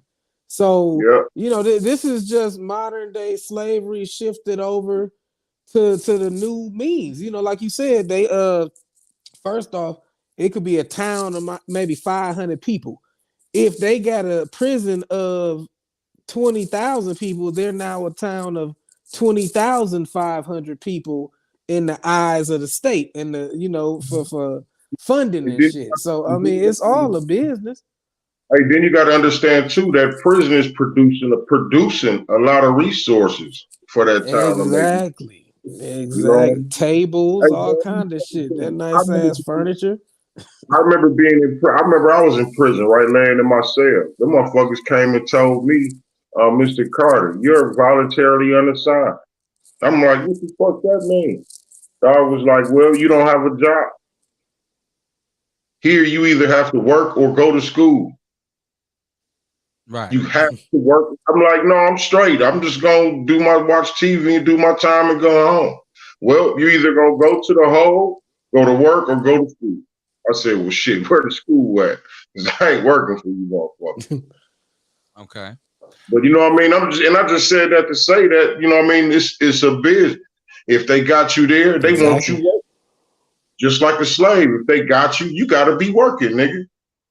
Right. So once again, I'm left as a black man sitting in this job and I'm hearing these white people and they get so cold with it that they actually hire maybe some other people of color. And they hire those people to come in and give talks. I know there's a certain organization here that does these talks, and when I went and looked at who they were, they said that they are a group of unapologetically black women, femmes, non-binary people, and I think trans people. And they said that they was freelance freedom fighters. And I said, well, ain't that a bitch? Because you ain't include black men. How are you going into organizations doing any kind of conversation or training or any kind of talk on racism and you don't include black men? Right. And see, that's my problem. That's my problem with all of this bullshit is that it's used to usher in the LGBTQ whatever agenda. My problem is not with those people. My problem ain't with those people at all. My problem is that you use smoke and mirrors and try to make me think it's about you really wanting to help us when it's really not. It's really just something that you can kind of pair with LGBTQ, non-binary, whatever you want to call yourself, anything that kind of blurs the line of sexuality that's a total opposite of black masculinity. That's the one thing you don't want seeping up in here, because as a matter of fact, you try to put the narrative out that ours is toxic.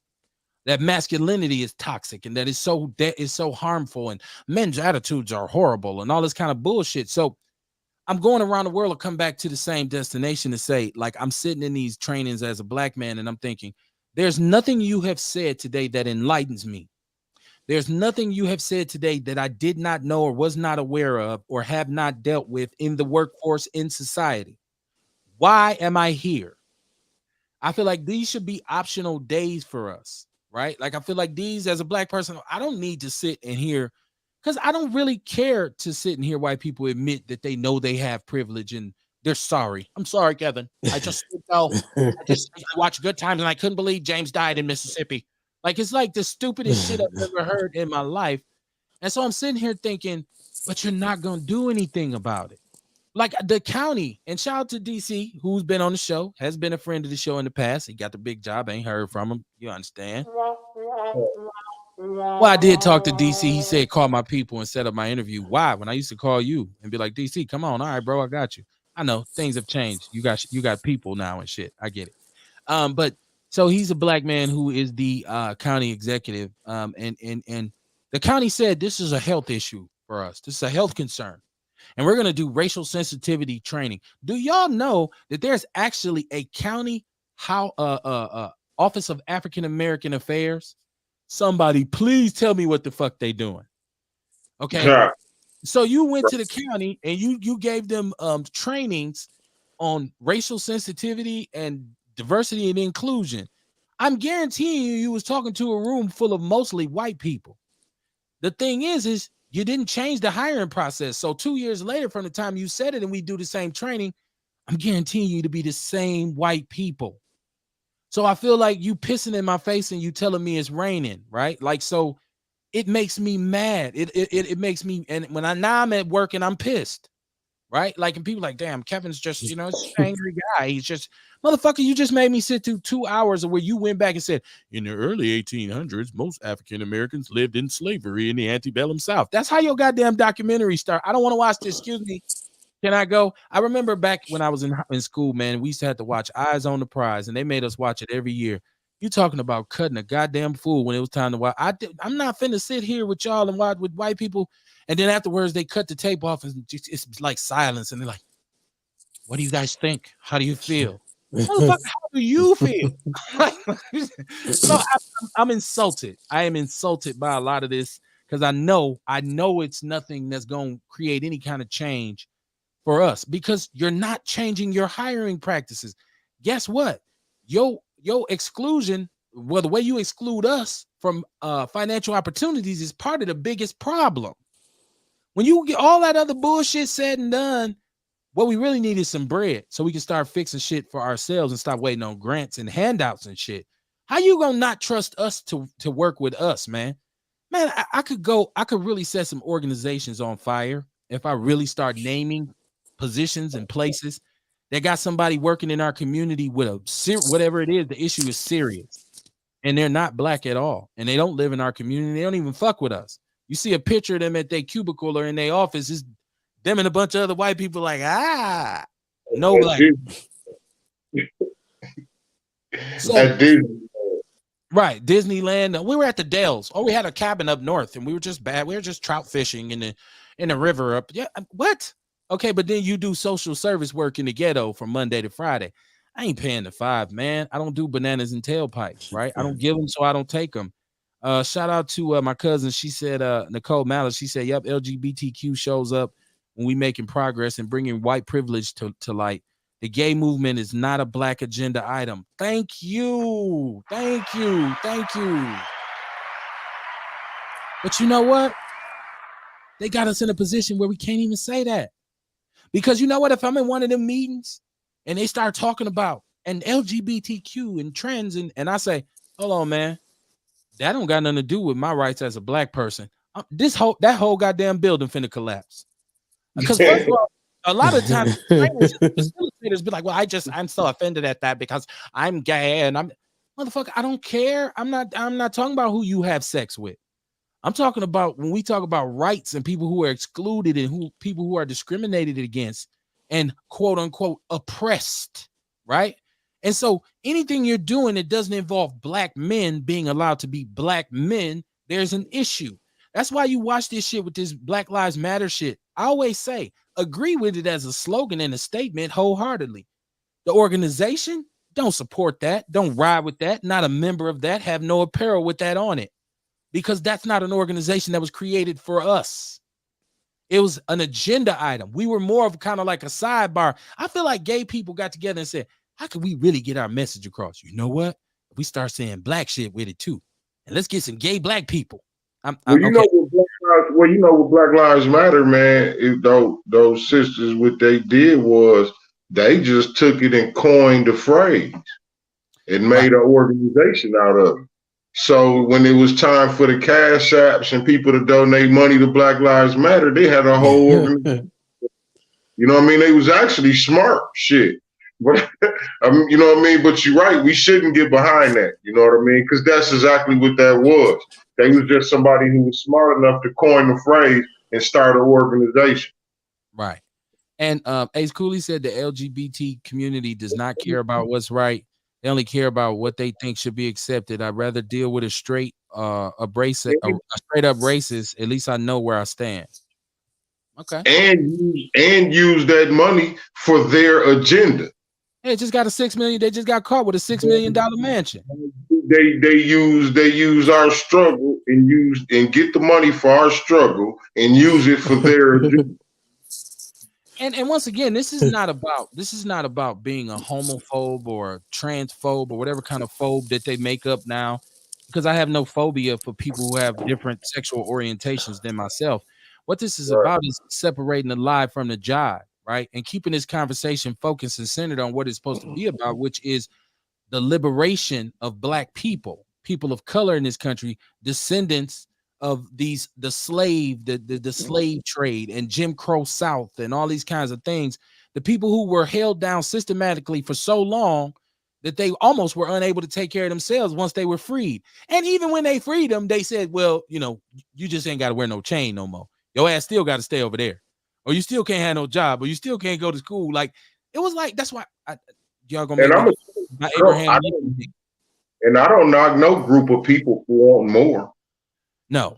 I don't knock that. You know what I'm saying? It's just like I say, what I had a problem with was them taking our struggle and using it for their agenda. Yes, it's Outlaw Radio, shots fired on a Monday night. We do Outlaw Radio on Mondays and Wednesdays. Myself, the Ghetto Witch Doctor, Mr. Kamar Carter, and my brother Rel. We got to give Rel a nickname. I'm gonna have to start calling him. I was gonna call him the Big Freak because Rel be putting up the X-rated post. But I said no, man. We call him the Groovy Gardener or something. I don't know because he's always talking about gardening. But we do what we do, man. The chat room is on deck. Shout out to all the people in the chat room. We on YouTube. We're on Twitter. We're on Facebook, so you can catch us a bunch of different ways. I'll be back tomorrow night with Outlaw Nation. And so, you know, I just feel like we're in such a situation where we can't even really talk. Like, they've taken our right and our ability to talk about our issues now. Because if I, as a black man, if I'm in one of these trainings or one of these groups or one of these sessions and I say, listen, man, I feel like as a black man, what you talking about ain't got nothing to do with what's going on with me, because I'm not gay. I don't identify with that. And I always say, if you gay, be the gayest dude you could possibly be. Like, if you want to be gay, be for real gay. Like, I mean, like these dudes who be walking around with wigs and dresses, and they say all gay people ain't cross dressers. I understand that, okay, but I'm saying if you have that desire, super gay. I said, you sound like you telling them to be super gay. Well, I mean, listen, I'm heterosexual, right? Be gay on steroids if you want to be gay. So what? You want to do? Yeah, like, okay, I'm heterosexual and I'm seriously heterosexual, like, for real. Like, I'm a man that likes women. I'm married. I'm not saying I want no woman. I'm saying sexual on steroids. Right. So I'm serious about it. Oh, today is Wednesday. You right, Ernest. Today is Wednesday. It's hump day. I said Monday. God damn, I'm all twisted. He said today is Wednesday, motherfucker. So yeah, but I'm saying be gay, man. Be gay. Like, and there's nothing wrong with that. But don't try to like be pushy with me because I'm not. Because I don't try to do the hetero thing on gay people. Like, you need to like women, man. What's wrong with you? Like, okay, you like dudes. I get it. Okay, that's you. That's what you do. So they try to make us like we're enemies. That's another. And then there's gay black people. So it's really divisive. So I just hate these fake conversations. And I'm gonna tell you the truth. I really don't believe white people want to address race relations or racism in this country. I don't believe it's anything that's on their radar. I believe they're playing a very slick Right. game, and I believe that the people who run most of the largest corporations and have most of the money in this country are gay people. And so they've managed to slip their agenda into things to say, nah, we got, I'm over here on that too. So, and I don't want this to turn into no anti-gay show or nothing like that. I'm just saying black issues and gay issues are two separate things. And I can't stand how the oppressor gets to define to me what they are. Why do the motherfucker? Well, they'll say he's the expert on it. He should be. He should know. He's the original oppressor, right? He's the OO. But no, you don't get to tell me. You don't get to define to me. You don't get to say, Kevin, you and gay people have something in common. No, we don't. If I'm not gay, now if I'm black and I'm gay, and I say you right, but I'm not. So I feel like black heteros black men need to be given more authority. We need to be put back in our rightful place. We should be the leaders in our community. We should step up. We should have accountability to protect and serve and work in our community and build on it. And that's when you get this whole thing about protecting black women. That's when you get this whole thing about making sure everybody at home safe, because I'm empowered to do so. As long as you keep taking things from me, trying to water me down, I'm not gonna protect nobody. I'm having a hard time protecting my goddamn self. So I know I'm on a rant, y'all. It's Outlaw Radio, man. I make it do what it do. It's all by design, man. It's all by design. It's all about design. I got some other shit too. It's all by design. You know, they hit you with a felony. Now you can't have the right to protect yourself. You know, hard to work. Like it. The funny thing is, most people I know who like ballers and bosses now, they got felonies. You know, so they had when they got out, they had to make a way because wasn't nobody fucking with them. You know, they couldn't get no assistance, nothing like that. So, but it's all by design. You know, if you remove the man from the crib, overwork the woman, so now the kids are fair game to be controlled and molded and you know used against society type shit. You know. Now, this is some other crazy shit that I seen that I'm like, I got to talk with the fellas about this on the show. Are y'all familiar with the rapper Mano? Yeah. Did you see this Uh-huh. dude Mano Yeah. who went on Angela Yee's lip service and says that when I he seen what they said. has He said. with white women, he likes to play like he is a runaway slave. This is the role play that he does. That was horrible. That's why Hold on, I can't say shit about Rail being no freak. You ain't got shit on. You ain't got hold on, player. right. Come on, man. Listen, this is problematic in so many I different ways. mean, How many brothers out there? people I got their can ask the fetishes and question. kinks. How many brothers out there with white women are playing this game? How many of y'all is really doing this behind closed doors? Hey, it's deep, man. It's deep because like it could be some kind of subconscious thing. You know what I'm saying? Like, I mean, yeah, this shit deep and that's fucked up, man.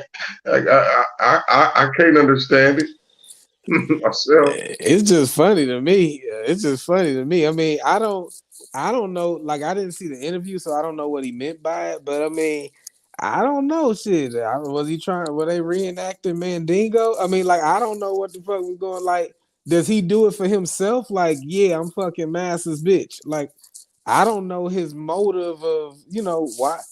Shit, let people do what they do in their bedroom, man.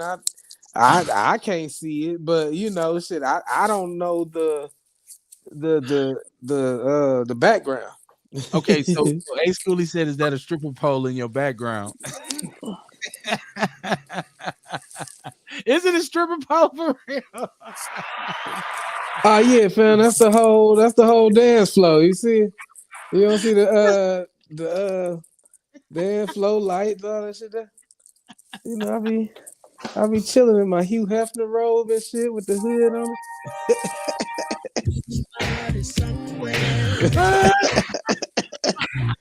Hey, you know, it was I built this bar in my basement as a gift to myself for buying my house before I was 30. So this was Okay. my gift to myself and shit. That's what's up. I never It, noticed. it used to go down too before COVID and shit. It used to Wow. go down like a motherfucker. I can never post those videos because discretion is why people fuck with me. But yeah, it used to go down this motherfucker, man. I never noticed that. I noticed. I always thought the lights was kind of groovy, but I was like, okay. I see he have his house coat on with his turban. I feel like he was setting the mood, but so. Oh my goodness! Rail got a stripper pole in his basement. I'm like, okay, so this don't make Mano ain't so bad. Like Rail, I tell him what Rail I been got down. a whole dance floor over here. Oh Lord, I got a whole dance floor, man. Shit. People be skating around. They put their skates on and do the little skating ring shit. Oh wow, that's what's. I mean, okay, so I want to like with Mano, like okay, so he's saying. So I did see the video, and it's in the People's News Network. So if you want to see it, I do have the video, and I should have like I Okay, said, yeah, I'm gonna have to check it out for more background on it. Like, was he letting motherfuckers talk to him, like putting them down and talk derogatory to no, him, he's or saying was he just saying he liked to kick in the dough and yeah, no, bitch, I no, escaped, bend over. no. Like, I don't know what the. I'd like to hear the conversation. What he said was, I and can hear the conversation. Yeah. what he said was, he tells the woman, okay, I'm the slave, and you're basically the slave master's wife. So I want you to act like you whipping me or punishing me. This is what he says, right? I want you to act like you whipping Yeah, me, yeah. punishing me, and we'll go from there. And so, like, this is his fantasy. This is what he likes to do with white Oh, women. okay. Yeah. So this Yeah, is when that's he don't do it with all women. He does it with white women. And so well, I just you know what, man? Oh, yeah.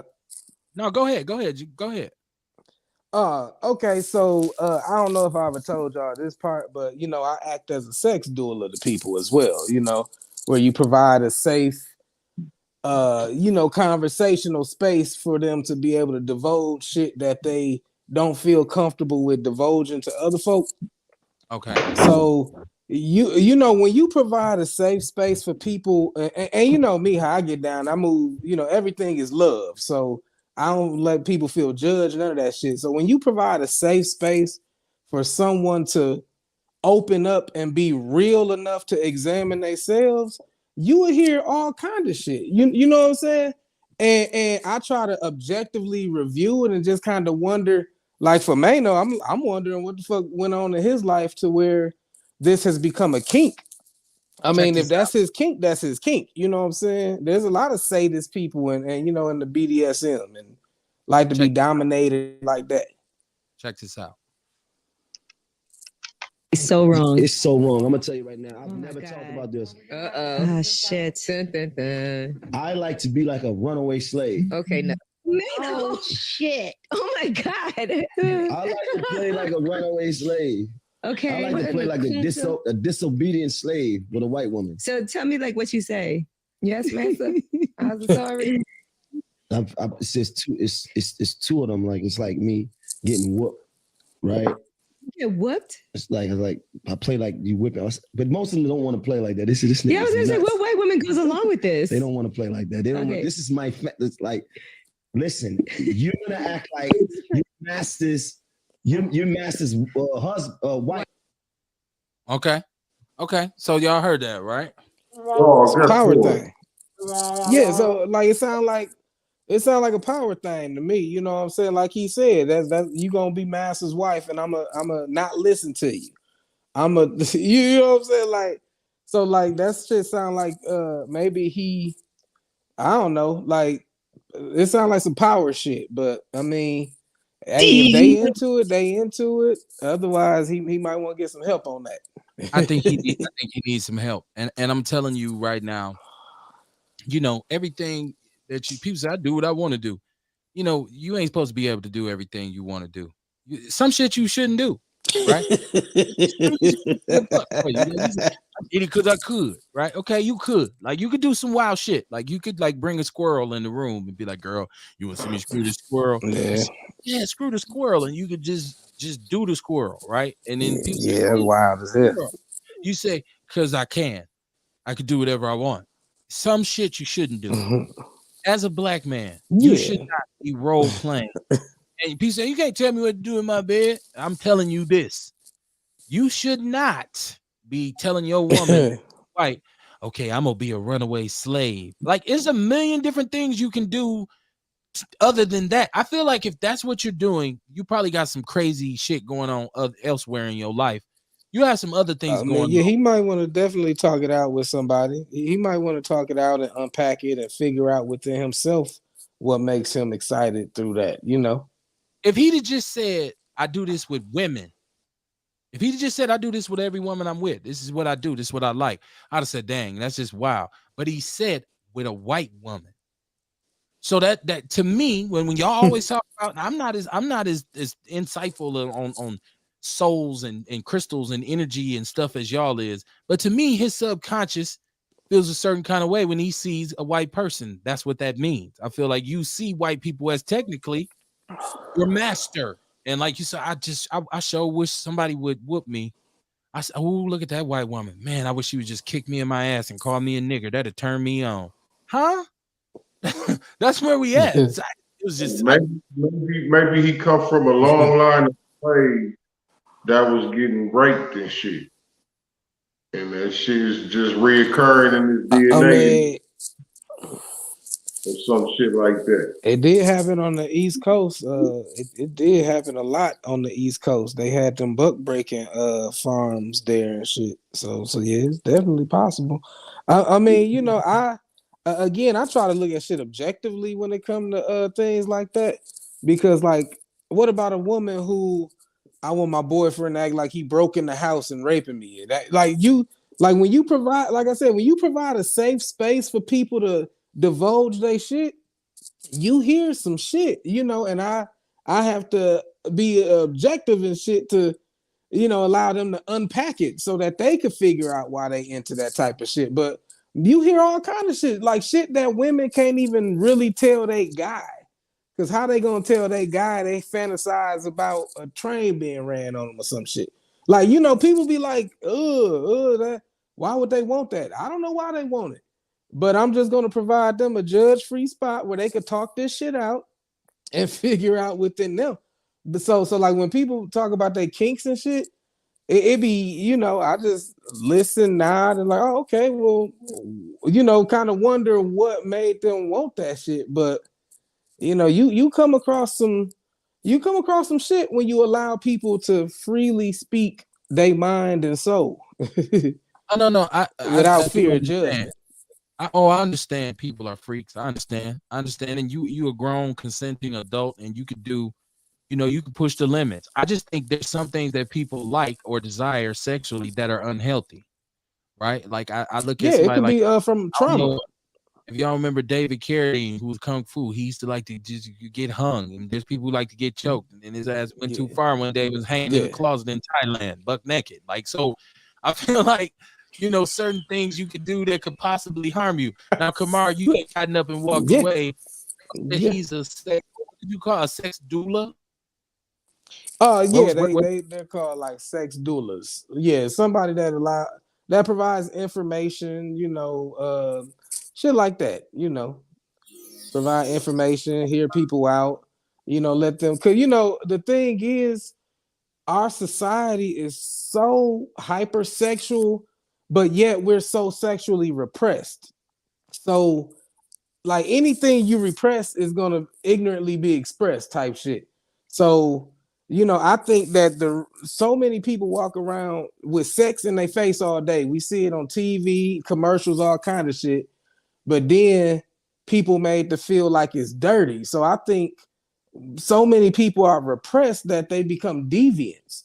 Like if you go to any site, the first topic on the first page of any site is either going to be incest or infidelity.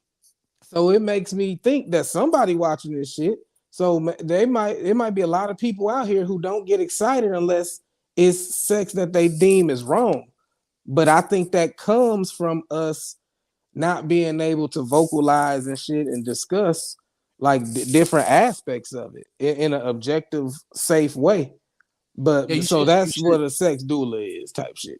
yeah, you shouldn't be running around telling people you like to be whipped by white women and treated like a slave. Like I you mean, should yeah, he might want to say that for his therapist or a sex and doula, Ace not on Cooley the said radio station. he said that nigga Mano is Hispanic, right? He said he's Oh, Hispanic. he is. I That's don't what know what he is. he said I too. just know him from like New York or something. Like, Right, didn't he have right. like the one song like "High Haters" or something? Yeah, I he's just not, and don't get me wrong, he's not a major factor. I'm not like you won't see him like next week on the show. Like he's not somebody I would pursue because I'm not a fan of his music in that regard. But I'm just saying with nowadays, and like you said, most sites, you were referring to most internet porn sites. A right. If you very go on a lot of hotline, and I those seen sites, yeah. there's an article that I found that said that now the hottest things that they have going is stepmother and son and And that mother shit, and but brother it and lets you sister, know right? there's a lot of people out here fucked up, and they fucked up because they hypersexualized, but then repressed at the same time. So it's like, so it perverts into a deviancy where some people can't get off unless they feel like it's wrong. Like I know people, that I hear on Facebook that talk about how fun sneaky links are and shit like that. That's dysfunctional. What It's is that? just our form of dipping off to fuck somebody that you had no business fucking type shit, or Oh, so that it's you got not to like keep a a secret, website or or that. Okay. like, oh no, like cheating, Oh, cheating okay. or having a lover type shit. But Okay. some people they can't enjoy sex unless they feel like they sneaking and get that little rush of, oh, I might get caught or some shit like that. But it Right. I all got comes from us being inexperienced with the fullness of sex, but we're so hypersexualized on this one little lower dimensional part of it. Because, like I said, it's the most sacred ritual. When done under the right conditions, it's a creation ritual. it's not You either bad. I'm not creating a saying it's bond, bad. a life, or a problem. I'm not saying it's bad at all. Right. But no, Ewok, I'm saying like for a lot of people, yeah. Ewok, you live on Chocolate City, man. Outlaw Radio. I'm all fucked up tonight. What's going on? No doubt, no doubt. Rail sat there quiet all damn night down there and shit. Did what I call it. He want to get a whole spill. Oh, Oh, my yeah. bad, man. It's all good. Hey, man, all of this is by design. You know what I'm saying? You think a little deep, man. Some Yes, it people is. some people designed to be sheep. That's why, you got the queen bee and you got the queen ant and shit like that. You got the worker ant. Step on an anthill and watch them damn ants. They all start building that motherfucker right back. The second you step on that motherfucker, they start putting that sand right back up there, man. Build that motherfucker right back. You know what I'm saying? And I'm not saying that God is a bad designer, because if you believe in God, He's the ultimate designer. But that's why some people's minds are a little, I won't say weaker. They are different than others. They are more subject to somebody else telling them what to do, or they start believing in Mm-hmm. something somebody so quick. It's kind of like Trump followers or a pimp talking to a bitch. You know what I'm saying? Or a hoe. You know what I'm saying? That's how the design is made. Some people's minds are made different. Even men. You know what I'm saying? So-called strong, tough man, or whatever. They get the right person, or male or female, in their ear. Shit, that weakness can get triggered. You know what I'm saying? I'm just trying to make the point that there is a design, because if everybody had the same state of mind, everybody would think they the shit. And hey, you should be listening to me. You should do it the way I say. And if everybody had that same frame of thought, it wouldn't get did, if that make any sense. Yeah, all this talk about, I get people having like different personalities and different desires, but the reality is some of y'all just nasty. Some of you motherfuckers just nasty and immoral. Listen, and we know. Come on, man. Oh, As I men, wasn't touching on that, but I was just trying to say about people's minds. But yeah, go ahead though. but we know as men, like as a man, you deal with a woman. You deal with a woman. Like we've all dealt with women, and like I seen this. This is relevant because Cam Newton was talking about baddies, and we have this terminology now, bad bitch, right? And no, that's No a doubt. bad bitch. That's a bad bitch. And women say this. This is not men, because by the most part, men have really just kind of fell back on the word bitch like the way they used to use it. Women have taken control of that word like nigga, right? Like, so women, I mean, that's a bad bitch. And Cam said, you know, I don't want a bad bitch. She don't know how to be quiet. She don't know how to cook. She don't know how to clean. And I said, whoa, that's crazy. But so we talk about men and some of the women we get with.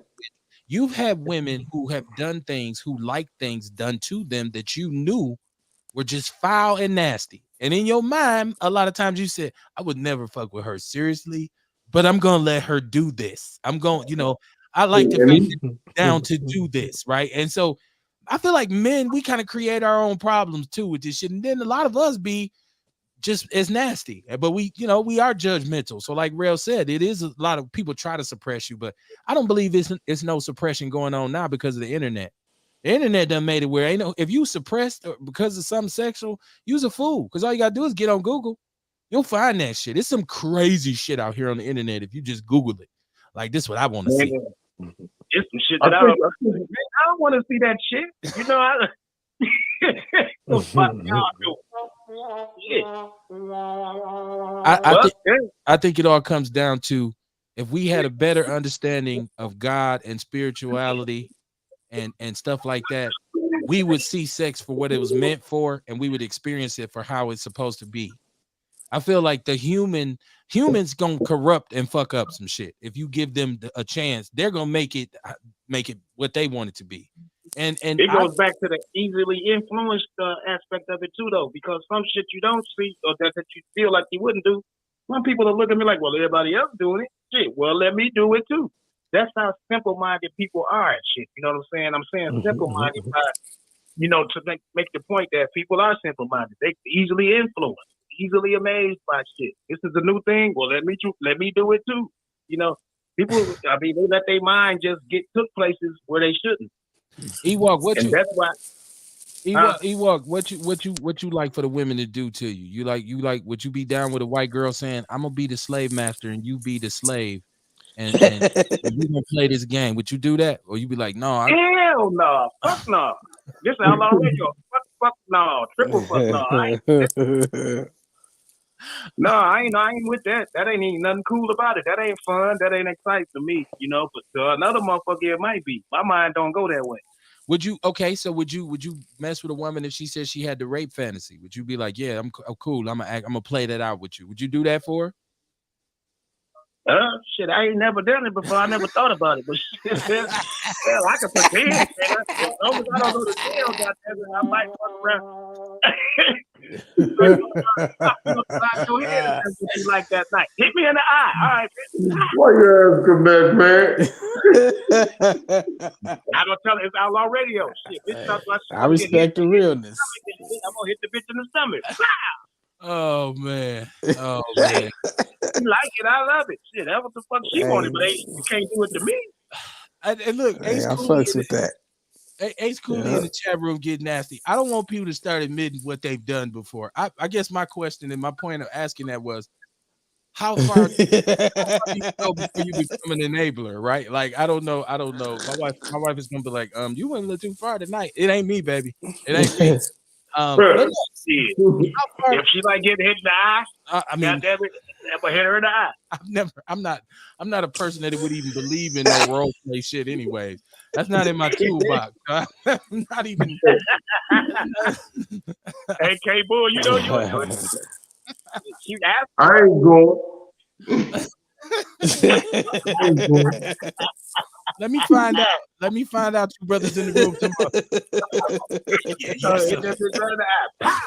Yes, I done ran away. You was gonna have to punish me. How is she punishing him? Oh, man, I'm not. Oh no, man. You called the police on me after I hit you in your eye. Shit, yeah, you told me you like. No, man. I'm keeping the show fun and shit like that, man. I don't be walking around on no shit like that though, for real. But real talk though, man. No, ain't nobody doing it to me. Real talk. I ain't with that matronymic shit. I don't even know what the hell that shit really means. I don't even understand the meaning if I looked it up. So I don't know.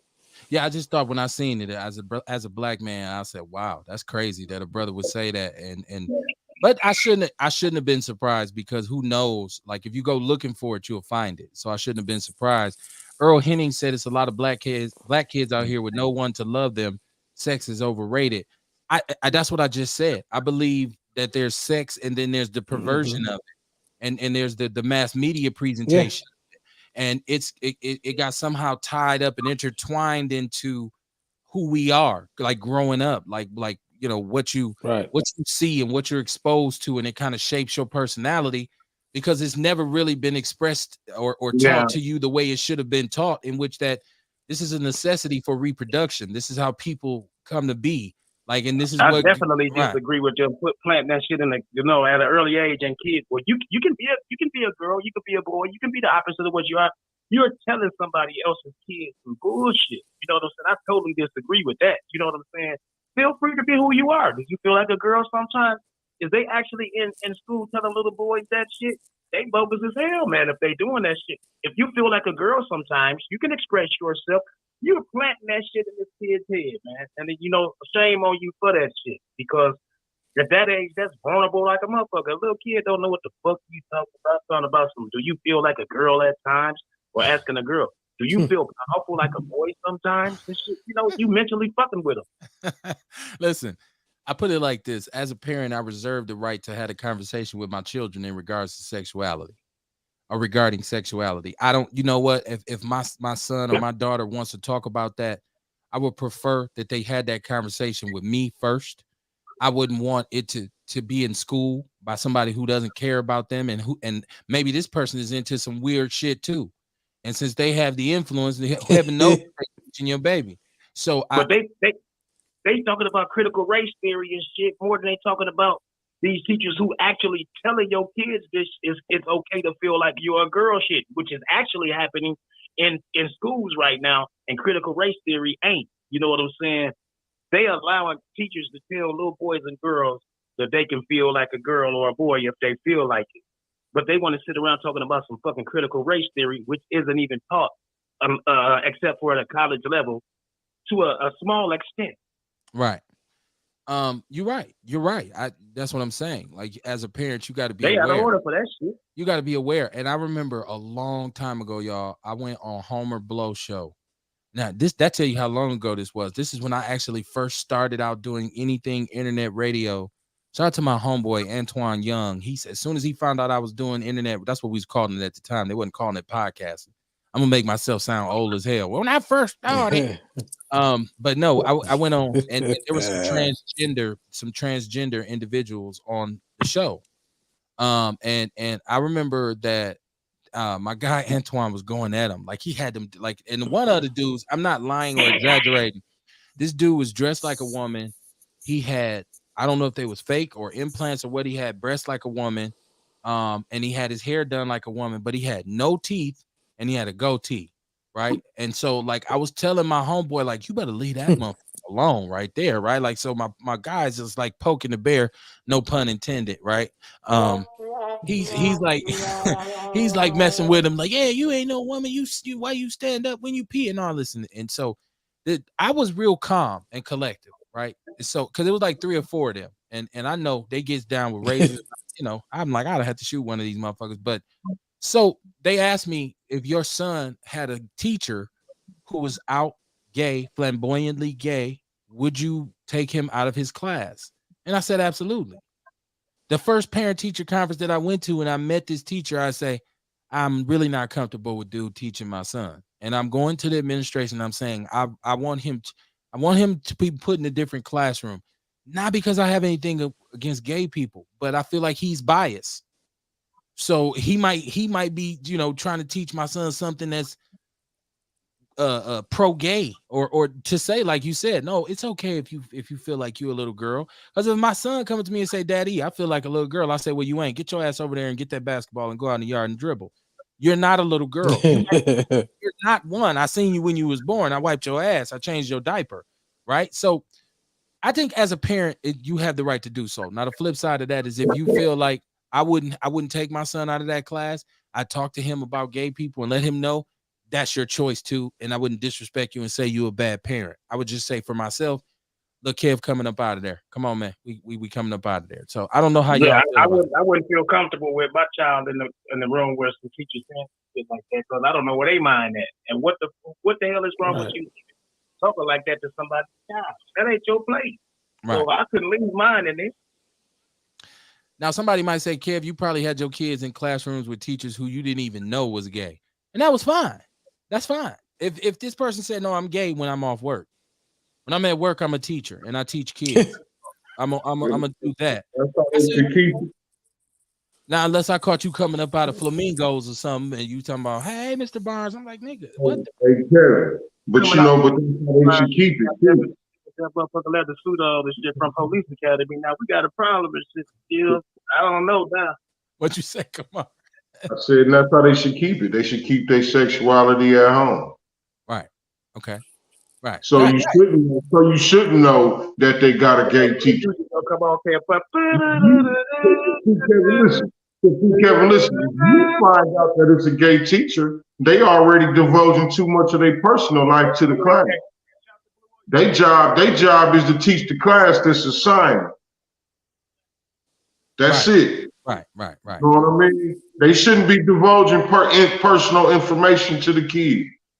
If I don't need you to do that. so if I need you. I send my kid to school to learn this shit that they supposed to be learning. That's it. as a man, I shouldn't go into the classroom and be bragging to the kids about my libido. Like as a heterosexual male, like I like if I go in the classroom and it's a dude walking around with his chest hair showing with a necklace and yeah, man, because you know, what's happening, man? I fucked up the teacher down the hallway. That's my girl. I don't want my son in your class either. You sleaze bag. Can I get a regular person to teach my kid, please? Right? Like I don't need Vinny Barbarino teaching my son health, right? Man, I'll be careful out there, y'all. Get ready for the property tax screw. They've hiked up the price of the tax rate, the value of property 17%. I know last year it was a crazy situation because there was all kinds of crazy hikes. This said some people's property taxes went up 100% plus, and so y'all be careful, man, because I think people who own property, they have such pride and they always saying, yeah, I own my shit, I don't rent my shit, and yeah. And then when they be like, your property taxes went up, they be like, oh hell no, help. But right. try to have enough sense about what you own so that you won't be on an arm, that you won't have an arm type loan, you won't, be upside down in your mortgage. And Tierman Spencer was talking about financial literacy the other day on the show. I do believe that is something that's very important. I think that that we need, that's another thing we need access to. And so when I'm sitting in these trainings, when I'm sitting in these DEI, diversity and inclusion joints, I'm sitting there saying, this ain't what we need. We don't benefit from hearing you admit to what you've done. We don't get any further by you saying, oh, I finally realized I have privilege. Or I'm so sorry, Black people. That helps us not, that don't help us a bit. The only thing that's going to help us is if you free up the opportunity to advance in this country and take all of the stipulations and the invisible glass ceilings and restrictions off of a Black person's path to success, right? Stop with the redlining. Stop intentionally making sure that all of our facilities that we utilize to teach our kids and feed our kids are inferior to every other place. We get the worst of the water. We get the worst of the food. We get the worst of the schools. We get the worst of everything. We're the last people considered when it comes to some economic opportunity. And then you wonder why our community is off the chains crazy. There's no coincidences here, man. There's no coincidences here. And I don't want to sit through a conversation with you admitting that you now acknowledge that you've been screwing my people over for a long time and you're apologizing, but you don't have any kind of solutions as to how you're going to change the game moving forward. I believe as a person of color at any job, if they're having these trainings, you should get a day off work. It should be optional. You should be able to chill. You should be able to say, I'm going to stay at home today. Because once again, the information that you're giving is not enlightening me on anything. You telling me some shit I've already known for a very long time. And I feel like it's a slap in the face. And I feel like it's counterproductive.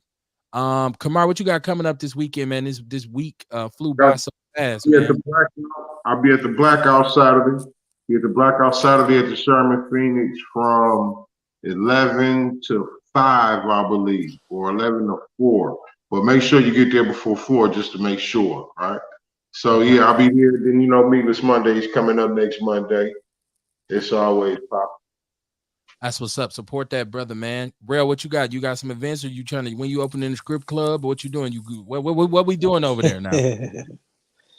Oh man, still just working on getting ready for this next drop for this like you said, strip club shit. My next book, 40 Ways to Get $40, is for that enterprising woman looking for ways to make money from the comfort of her own home. It's gonna have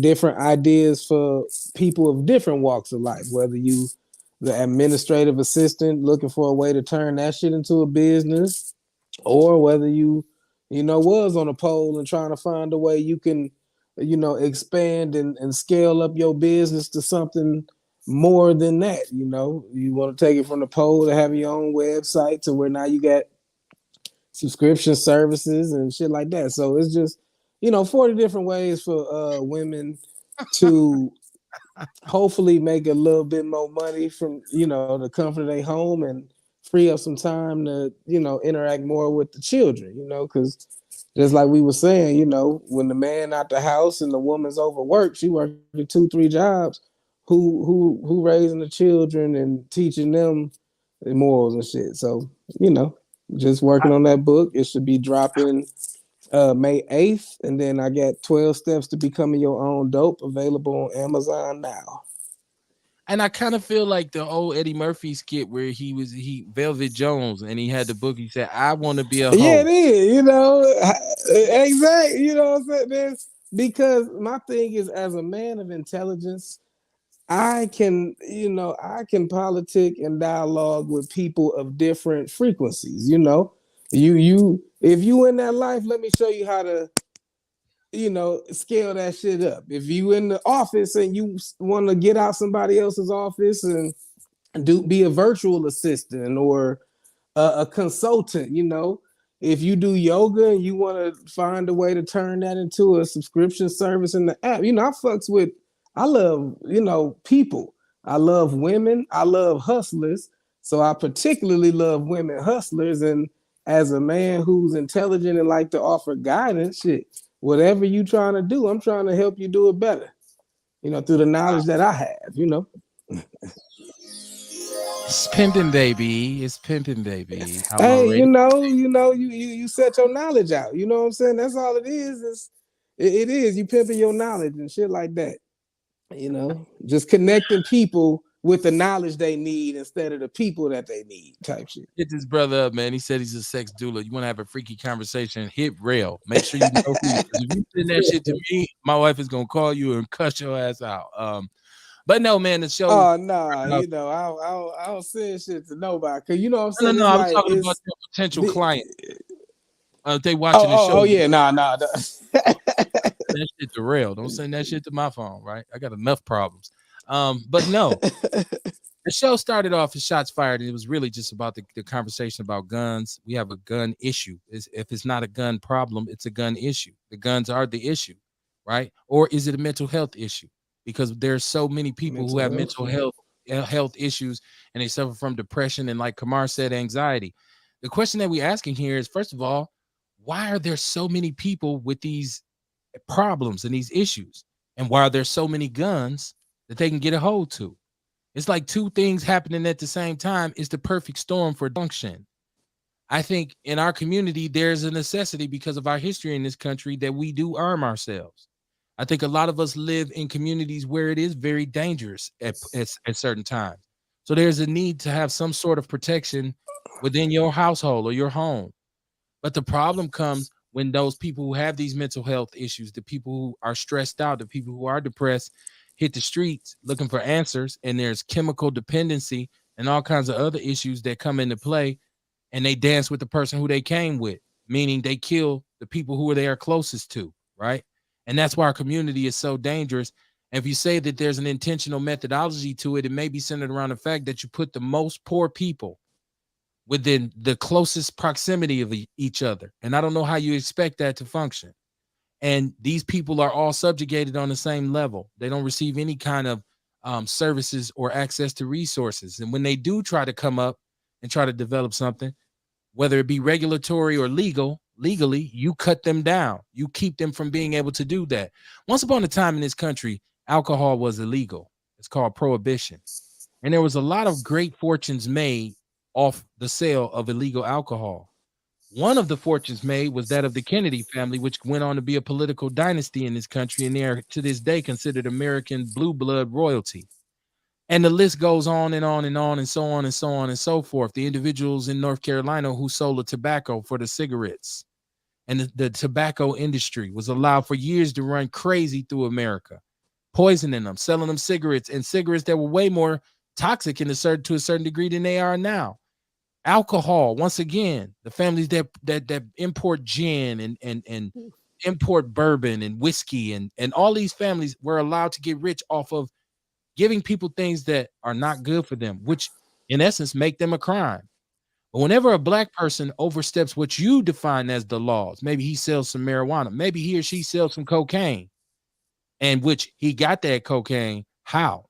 Because he didn't grow the poppies in his backyard, right? It's okay for him to use it, but God forbid he makes some money off of it. This is the double standard that we need to be fighting in this country. These are the questions that we need to be asking. So, is the problem guns or is it mental health? It's probably a little bit of both, right? The problem is we don't have an answer to deal with either one of them. So we're going to be stuck with this problem for a very long time. It's about to be summertime in Milwaukee. Murder is already triple what it was last year at this time. This has the potential to be a very perilous summer. I hope that people in the community who are dedicated to keeping the peace and preventing violence have a game plan. As a matter of fact, I like to have some discussions with a lot of them about what their plan is. I like to talk with the Office of Violence Prevention to say, what's your strategy for the summer? So I can support it. I like to talk with the violence preventers to say what y'all gonna be on this summer so I can support their efforts.